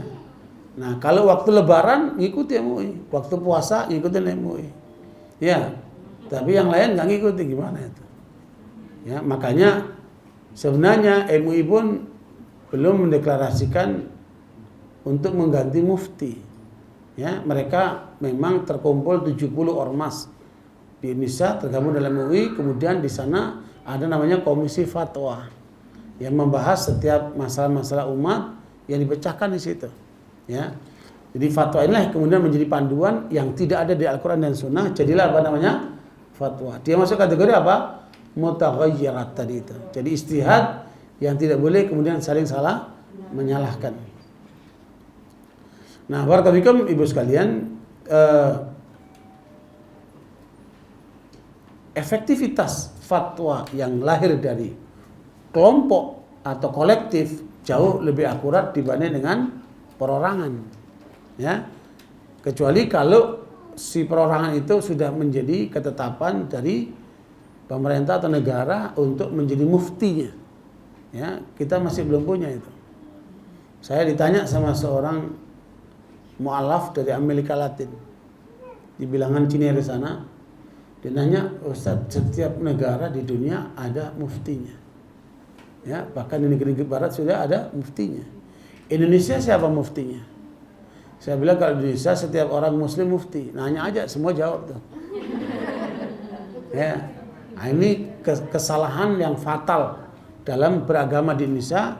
Kenapa orang tidak terkendali? Karena setiap orang mengeluarkan pendapatnya. Ya, kalau itu terkendali lewat istihad kolektif, akan sangat terkendali masalah apa? Alhamdulillah peristiwa aksi 4 November kemarin masih menunjukkan masyarakat percaya kepada ulamanya, sehingga mereka mengikuti arahan dari ulamanya. Ini hal yang kedua terkait dengan muhkamat dan mutasyabihat. Ada juga istilah namanya kulliyat dan juz'iyat. Kulliyat dan juz'iyat. Ini nanti pembahasan lebih dalam nanti dalam masalah usul fikih. Ya, usul fikih akan membahas tentang masalah kulliyat dan juz'iyat. Kulliyat ini yang kategori muhkamat itu. Ini semua yang muhkamat itu masuk sesuatu yang frame ya, kulliyat. Adapun juz'iyat itu kemudian menjadi bagian-bagian. Saya kasih contoh. Al-Imam Tahawi rahimahullah meringkaskan isi daripada Al-Quran itu, Bapak Ibu sekalian, itu isinya apa itu? 5 ya. Inilah masuk kategori apa? Kulliyat. 5 kesimpulan Al-Quran. 5 kesimpulan Al-Quran. Ini masuk kategori kulliyat. Seluruh kandungan Al-Quran tidak akan keluar dari 5 komponen ini. Jadi setiap kali Ibu membaca Al-Quran, membaca tafsirnya, masukkan ke salah satu file dari 5 file inti kandungan Al-Quran. Apa itu? Yang pertama, Al-Quran merupakan informasi lengkap tentang Allah. Ya, Al-Quran merupakan informasi lengkap tentang Allah, baik terkait dengan tauhid rububiyah maupun asma wa sifat. Ya. Itu yang pertama. Yang kedua, Al-Quran merupakan ketentuan yang mengharuskan kita hanya boleh beribadah kepada Allah. Ya, Al-Quran menetapkan ketentuan bagi kita bahwa kita hanya boleh beribadah hanya kepada Allah. Tidak boleh beribadah kepada selain Allah. Iyyaka na'budu wa iyyaka nasta'in. Yang ketiga, frame-nya adalah seluruh rangkaian perintah dan larangan merupakan konsekuensi logis dari tauhid. Jadi kita sholat, kita puasa, kita haji, ya, kita meninggalkan zina, meninggalkan riba, tidak lain itu adalah merupakan tuntutan dari tauhid. Jadi ketiga, perintah dan larangan merupakan konsekuensi dari tauhid. Artinya kalau Ibu lihat ada orang perempuan gak berjilbab, ada orang laki malas sholatnya, masalahnya di mana itu? Tauhidnya. Jadi jangan langsung dibahas masalah kamu muslim, kamu harus pakai jilbab, kamu muslim, kamu harus sholat. Dia berarti ada masalah di tauhidnya itu orang. Sehingga perlu apa? Diingatkan dia kepada Allah, tanggung jawab dia kepada Allah. Begitu seterusnya. Nah, yang keempat, jaminan kebahagiaan diberikan oleh Al-Quran bagi orang yang menegakkan tauhid dan konsekuensinya itu. Artinya halal di atas. Yang jaminan kebahagiaan bagi orang yang menegakkan halal di atas. Ya, baik berkaitan dengan tauhid maupun dengan perintah dan larangannya itu. Adapun yang kelima yaitu ancaman kesengsaraan di dunia dan di akhirat bagi mereka yang menolaknya. Ya. Jadi keempat itu jaminan kebahagiaan dunia akhirat bagi mereka yang menegakkan perintah di atas. Adapun yang kelima adalah ancaman sengsara dunia akhirat bagi mereka yang menolak halal di atas. Nah, itulah frame-nya. Nah, makanya Bapak Ibu sekalian, di mana letak ayat-ayat muhkamat yang menjadi rujukan seluruh Al-Quran? Di mana itu adanya? Ummul Kitab. Apa itu Ummul Kitab? Surah Al-Fatihah. Jadi Ummul Kitab itu adalah ringkasan dari seluruh Al-Quran. Ya, makanya diulang-ulang sehari minimal 17 kali, nggak pernah bosan kita. Kenapa? Kandungannya dalam sekali. Ya, kata Ali bin Abi Thalib radhiyallahu anhu, kalau saya berkesempatan untuk menafsirkan Al-Fatihah, maka aku akan jadikan penjelasannya sebanyak 70 beban yang dibawa oleh onta. Jadi apa? Saking luasnya itu Ibu, ya. Alhamdulillahi Rabbil Alamin. Segala puji bagi Allah Tuhan semesta alam. Semesta ini ada kaitan dengan lautan, ada kaitan dengan darat, ya. Lautan itu ada ilmunya, darat ada ilmunya. Berapa banyak itu? Ya, lautan jadilah namanya oceanologi, darat diantaranya jadi apa? Geologi. Ya, itu saja sudah menjadi ilmu yang luar biasa. Belum lagi terkait dengan yang lain-lainnya. Jadi memang Al-Quran, Al-Fatihah itu yang Allah sebutkan apa? Ayat muhkamat hunna ummul kitab. Muhkamat itu masuk kategori apa? Ummul kitab. Ya, induk-induk yang ada di dalam Al-Quran. Itulah yang disebut dengan tadi apa? Kulliyat. Disebut dengan istilahnya apa? Thawabit. Ya. Makanya Ibu kalau ada ungkapan thawabit jangan apa? Nggak paham lagi. Oh, itu maksudnya adalah muhkamat atau maksudnya apa? Kulliyat. Sesuatu yang sifatnya pokok-pokok dan itulah yang ada di dalam surat Al-Fatihah. Makanya jangan sampai ada ibu bapak yang tidak paham apa kandungan surat Al-Fatihah. Coba kita lihat, apa betul seperti yang dikatakan oleh Imam Tahawi tadi itu? Berapa tadi? 5. Coba kita lihat. Pertama, informasi tentang Allah, baik tentang rububiyah maupun asma wa sifat. Lihat ya, alhamdulillahi rabbil alamin. Itu apa itu? Tauhid rububiyah. Ar-Rahmanir Rahim, Maliki Yaumiddin. Itu apa itu? Tauhid asma wa sifat. Itu baru rangkaian pertama. Yang kedua, apa itu? Iyyaka na'budu wa iyyaka nasta'in. Iyyaka na'budu wa iyyaka nasta'in. Itulah bentuk daripada kewajiban kita hanya boleh beribadah kepada Allah saja. Ya, makanya kalau kita mempunyai masalah pertama kali kemana? Kepada Allah. Jangan lupa itu. Dalam semua masalah. Kalau punya masalah jangan lupa kembalikan dulu kepada Allah. Karena itu merupakan ketentuan Allah SWT yang kita sudah terima. Ya. Yang ketiga, yang ketiga terkait dengan apa tadi? Perintah dan larangan. Di mana itu adanya? Ihdinas siratal mustaqim. Kita selalu minta kepada Allah jalan yang apa? Yang lurus. Kenapa? Kalau jalannya Allah sudah lurus.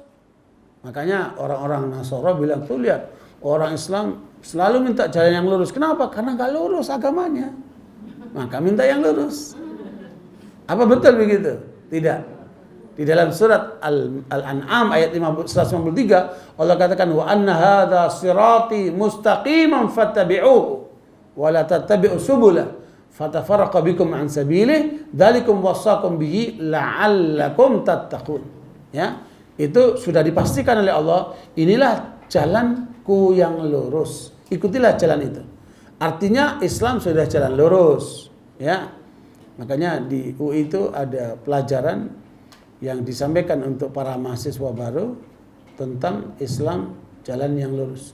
Tapi penulisnya orang barat. Ya, makanya bacanya harus berhati-hati itu. Kalau Islam sudah jalan lurus diakui oleh Allah SWT. Masalahnya bukan di jalan lurusnya itu. Ketemu Bu? Dibaca terjemahnya Bu. Nah, itu kesaksian dari Allah kalau Islam itu sudah menjadi jalan yang lurus. Dan bahwa yang kami perintahkan ini adalah jalanku yang lurus, maka ikutilah dia dan janganlah kamu mengikuti jalan-jalan yang lain, karena jalan-jalan itu mencerai-beraikan kamu dari jalannya. Yang demikian itu diperintahkan Allah kepadamu agar kamu bertakwa. Ya, Islam jalannya lurus. Makanya istilah yang sekarang lagi beredar namanya apa? Wasatiyah. Islam itu jalan yang moderat dalam arti wasatiyah. Tidak kendor, juga tidak ekstrim. Namanya apa? Wasatiyah. Ibu catat ya, namanya apa Bu? Wasatiyah. Wa kadzalika ja'alnakum ummatan wasata. Demikian Allah jadikan kalian umat yang tengah-tengah. Tengah-tengah di sini apa? Tidak kendor, juga tidak ekstrim. Namanya apa? Wasatiyah. Namanya apa? Wasatiyah. Nah, kita ini minta kepada Allah, tunjukkan kepada kami jalan yang lurus itu. Kalau jalan Allah sudah lurus.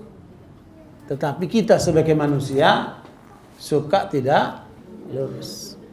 Suka meliuk-meliuk. Kadang benar, kadang nggak benar. Ya Bu? Kadang ngaji, kadang males. Ya Bu? Nah, kadang semangat, kadang kendor. Nah itulah manusia. Makanya kita minta jalan yang lurus. Maksudnya apa? Selalu berada di atas ilmu dan amal. Di atas apa Bu? Makanya ilmu harus dicari, harus dikejar. Inilah jalan yang lurus. Karena Al-Quran dan Sunnah semua isinya apa itu? Ilmu. Ilmu apa Ibu? Perintah dan larangan. Perintah dan larangan. Ini yang harus kita kejar Ibu. Supaya kita selamat. Ya, ilmu yang akan menghantarkan kita untuk amal. Jangan lupa. Sekarang ini banyak seruan orang. Ayo berilmu. Ayo berilmu. Ayo menuntut ilmu. Terus setelah itu ngapain? Harusnya diamalkan. Jadi ilmu itu sebenarnya alat saja untuk diamalkan. Intinya berarti mana Bu? Ilmu atau amalnya? Amalnya. Amal tanpa ilmu keliru, ilmu tanpa amal juga keliru. Sampai terjadi kesatuan antara ilmu dan amal. Nah inilah yang diperintahkan Allah kepada kita. Makanya dengan kita menggali mana perintah Allah, mana larangan Allah berdasarkan ilmu, maka kemudian amal perintahnya dijalankan, larangannya ditinggalkan. Itulah ihdinas siratal mustaqim. Keberapa tadi? Ketiga. Yang keempat yang mana? Siratal ladzina an'amta alaihim. Jalan yang kau berikan kepada nikmat kepada mereka. Siapa mereka ini?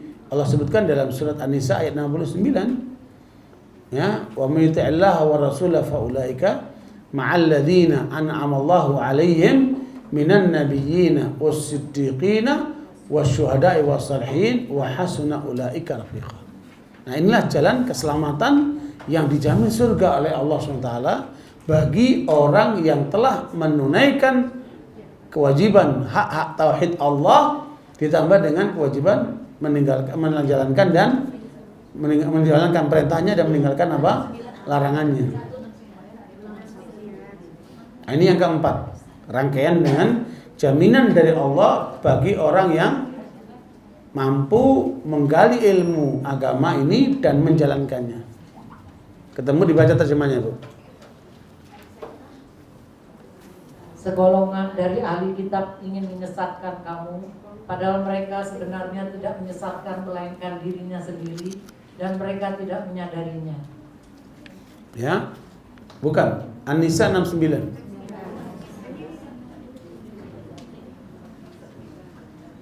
Dan barang siapa menaati Allah dan Rasul Muhammad, maka mereka itu akan bersama-sama dengan orang yang diberikan nikmat oleh Allah, yaitu para nabi, para pecinta kebenaran, orang-orang yang mati syahid dan orang-orang soleh. Mereka itulah teman yang sebaik-baiknya. Ya, jadi ada 4 jenis manusia yang akan mendapatkan kemuliaan di dunia sampai di akhirat, yaitu mereka para nabi, para siddiqin, orang yang memperjuangkan Islam sampai mati syahid, dan orang-orang yang soleh. Ya, kalau membahas ini akan panjang, paling tidak ini sebagai gambaran. Silakan ibu milih yang mana, posisi yang mana. Ya, kalau nabi udah nggak mungkin, apalagi perempuan kan. Ya, laki pun sudah nggak ada lagi kan, nabi sudah ditutup. Yang kedua siddiqin, maknanya seluruh potensi kita untuk Allah. Harta kita, diri kita, ya Bu, waktu kita, tenaga kita, ya, suami kita, anak kita, semua potensi yang kita miliki untuk Allah. Nah, ini bukan gampang. Yang ketiga, mati syahid, berjuang sampai berdarah-darah. Ini juga tidak gampang. Yang keempat apa? Salat. Ini yang paling kok jalannya paling ringan? Ya, paling dimungkinkan. Paling dimungkinkan karena untuk mencapai orang soleh itu oleh Rasulullah ditandai dengan apa? Suka qiyamul lail. Apa Bu? Abdullah bin Umar rajulun saleh idza qama al-lail. Abdullah bin Umar adalah orang soleh kalau suka apa? Qiyamul lail. Bu, berarti kalau ingin jadi soleh gimana Bu? Sekarang qiyamul lail. Ya.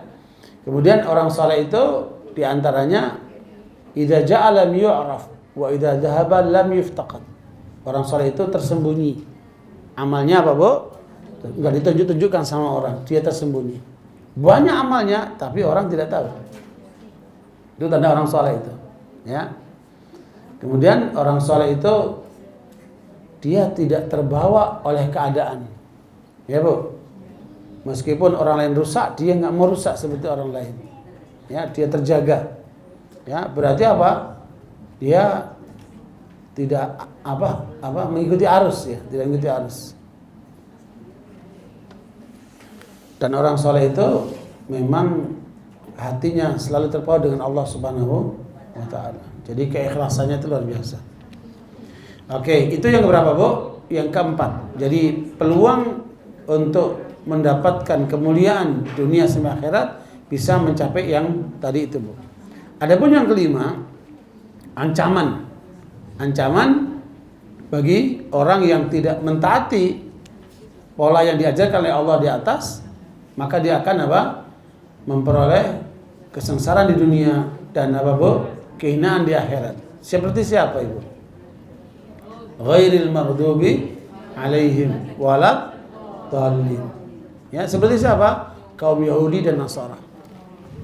Ya, Ibu sekalian, dalam hadis yang sahih riwayat Imam Bukhari dan Muslim, Rasulullah mengatakan, la tattabi'unna sanana man kana qablakum, shibran bi shibrin wa dhira'an bi dhira'in, hatta law dakhalu juhra dhabbin la dakhaltumuh. Qalu al-yahud wa nasara, qala faman.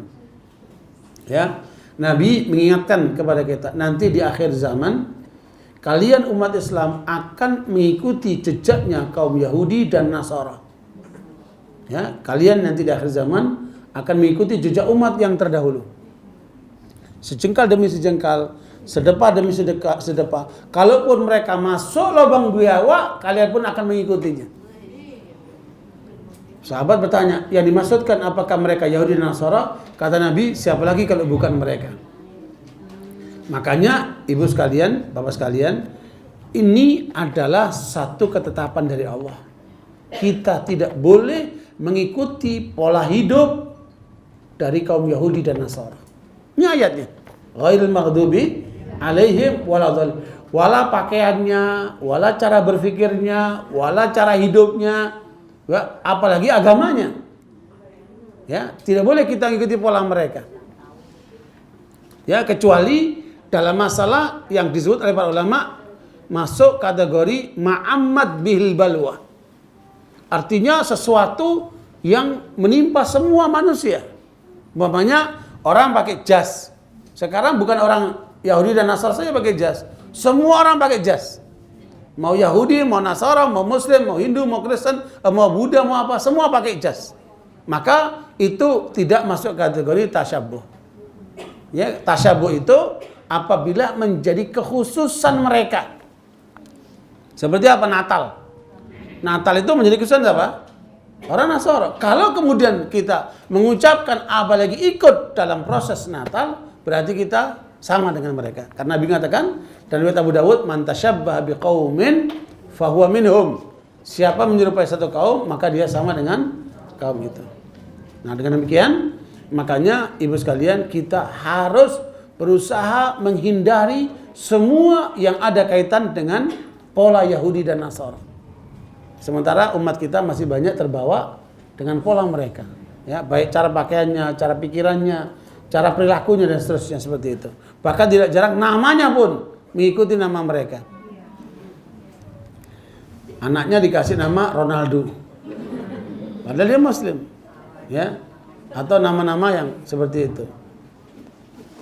Barakallahu, ini hal-hal yang perlu diingatkan ibu sekalian terkait nanti dengan apa? Muhkamat dan mutasyabihat. Dan ini hanya teori saja ini. Teorinya memang poin-poinnya tidak banyak, tetapi itu akan menjadi praktek dalam praktek fikih, usul fikih, dan nanti dalam kajian-kajian tafsir. Mudah-mudahan apa yang kita pelajari bermanfaat buat kita sekalian sehingga kita semakin jelas. Saya cuma ingin satu pertanyaan. ayat 51 surat Al-Maidah itu masuk kategori muhkamat atau mutasyabihat? Ya? Masya Allah, sudah ahli tafsir semua ini. Ya, dia masuk kategori muhkamat. Kenapa? Sudah jelas. Ya, larangan Allah untuk memilih pemimpin kafir, Yahudi dan Nasara, dan siapa yang tetap bersemangat untuk memilih mereka, maka kata Allah, dia dari golongan mereka. Ya, minimal jadi golongan apa? Munafik.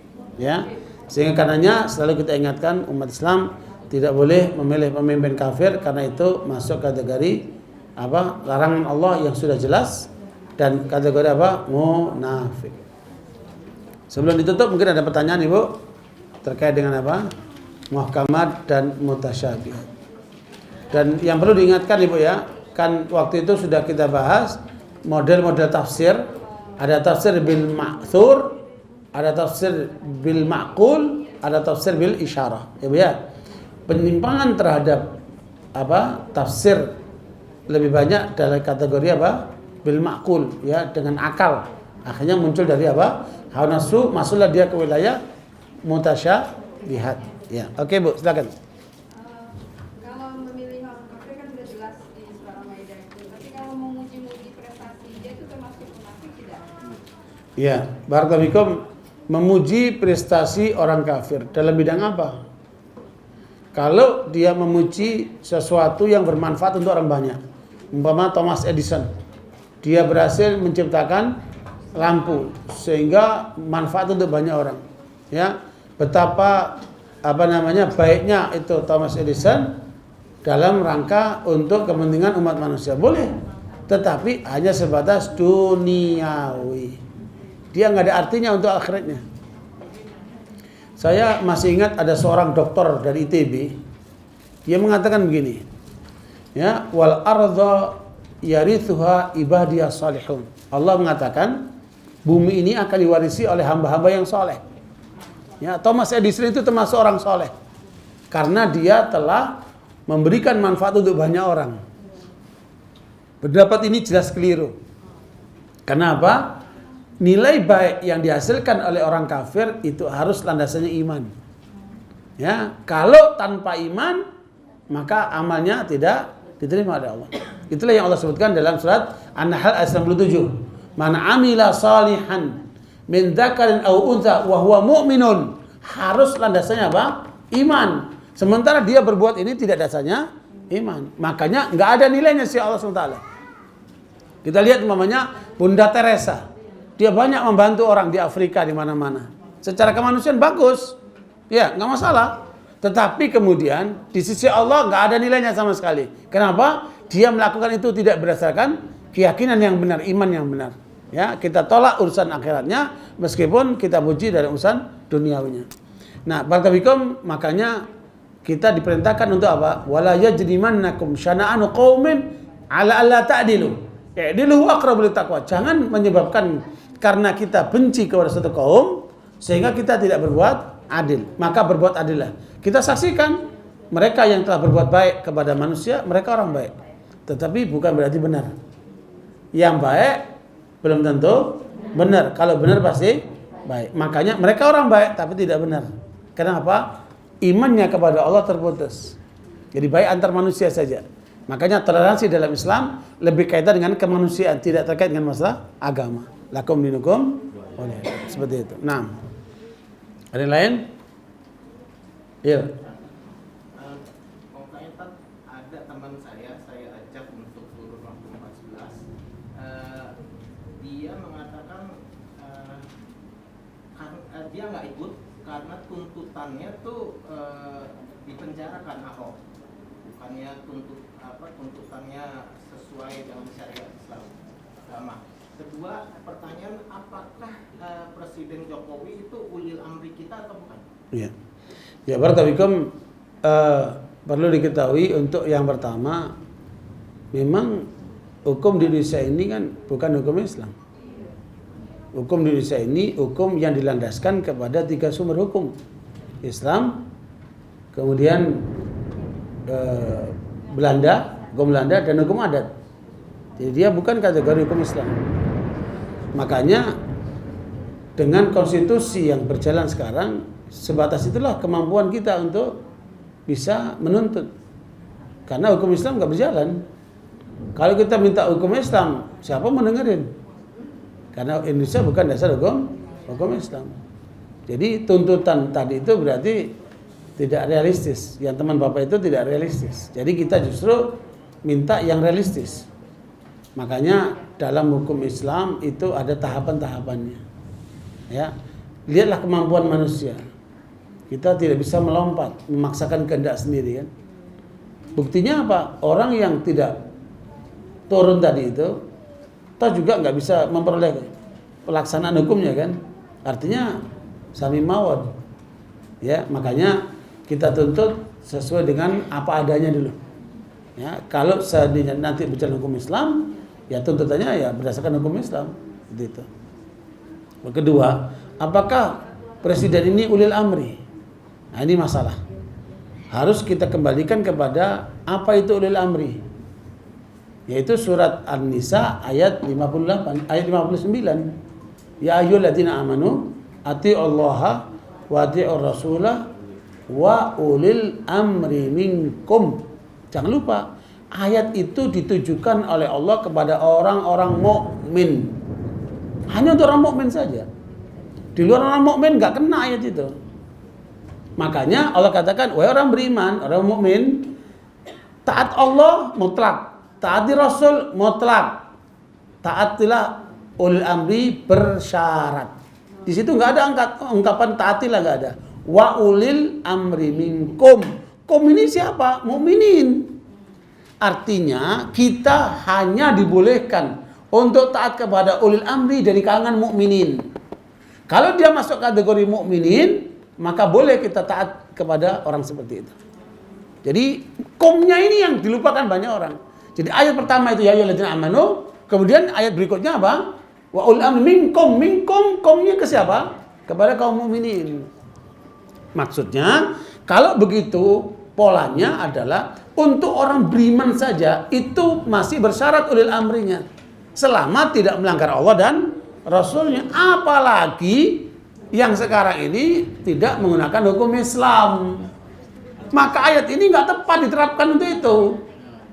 Ayat ini nggak tepat diterapkan untuk itu. Jadi kadang-kadang orang-orang itu memaksakan kehendak.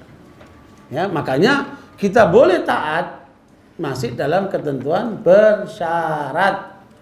Ya, bersyarat apa? Selama taat kepada Allah dan Rasul, selama tidak menyalahi hukum Islam. Ya, seperti sekarang ini, kalau betul dia melindungi si penista Al-Quran, itu ngikuti hukum siapa itu? Bukan hukum Islam, nggak boleh ditaati. Ya, seperti itu. Makanya kita tuntut presiden harus segera menetapkan si tersangka. Nah, syarat ini yang tidak terpenuhi. Ya, makanya ya mudah-mudahan suatu saat akan ada ulil amri yang seutuhnya seperti ayat itu. Dari kalangan kamu ini, ya. Hah? Iya, termasuk begitu. Nah, ini perlu untuk diluruskan. Kenapa? Ya, itu nanti panjang. Selama tidak menjalankan hukum Islam. Kan hukum itu cuma dua, Pak. Ayat Al-Maidah 50. Ya, Al-Maidah 50 terkait dengan apa? Afa hukmal jahiliyati yabghun wa man ahsanu minallahi hukman liqaumin yuqinun. Jadi apakah hukum itu jahiliyah ataukah hukum Islam? Hukum Allah. Ya. Makanya para ulama menerangkan ada 3 syariat. Syariatun munazzalah, syariat yang diturunkan oleh Allah, ini mutlak. Tidak boleh ada penolakan satu pun atau sedikit pun. Yang kedua, syariatun mubaddalah, syariat yang diganti. Hukum Islam diganti. Nah, ini sudah diganti. Kita harus menolak yang diganti itu. Yang ketiga adalah syariatun muawwalah, syariat yang mengandung takwil. Artinya ijtihad para ulama. Ya, seperti hukum demonstrasi ini, dia masuk kategori wilayah yang ketiga. Syariat yang ditakwil. Karena tidak ada demonstrasi dalam Al-Quran, dalam Sunnah nggak ada, maka itu butuh ijtihad. Nah, dalam wilayah ijtihad ini tidak boleh kita saling salah menyalahkan. Itu yang paling pokok. Ya, makanya saya sekalian kita terus berusaha memperjuangkan Islam dan sampai bagaimana kita memenangkan Islam itu penting. Ya, makanya Allah bilang apa? Wala tamutunna illa wa antum muslimun. Apakah kita menyaksikan kemenangan Islam atau tidak? Yang penting harus ada cita-cita untuk memenangkan Islam. Wallahu a'lam bishawab. Waktu adzan sudah tiba. Mohon maaf atas kekurangannya. Insyaallah kita lanjutkan pada kajian berikutnya terkait dengan ulumul Quran.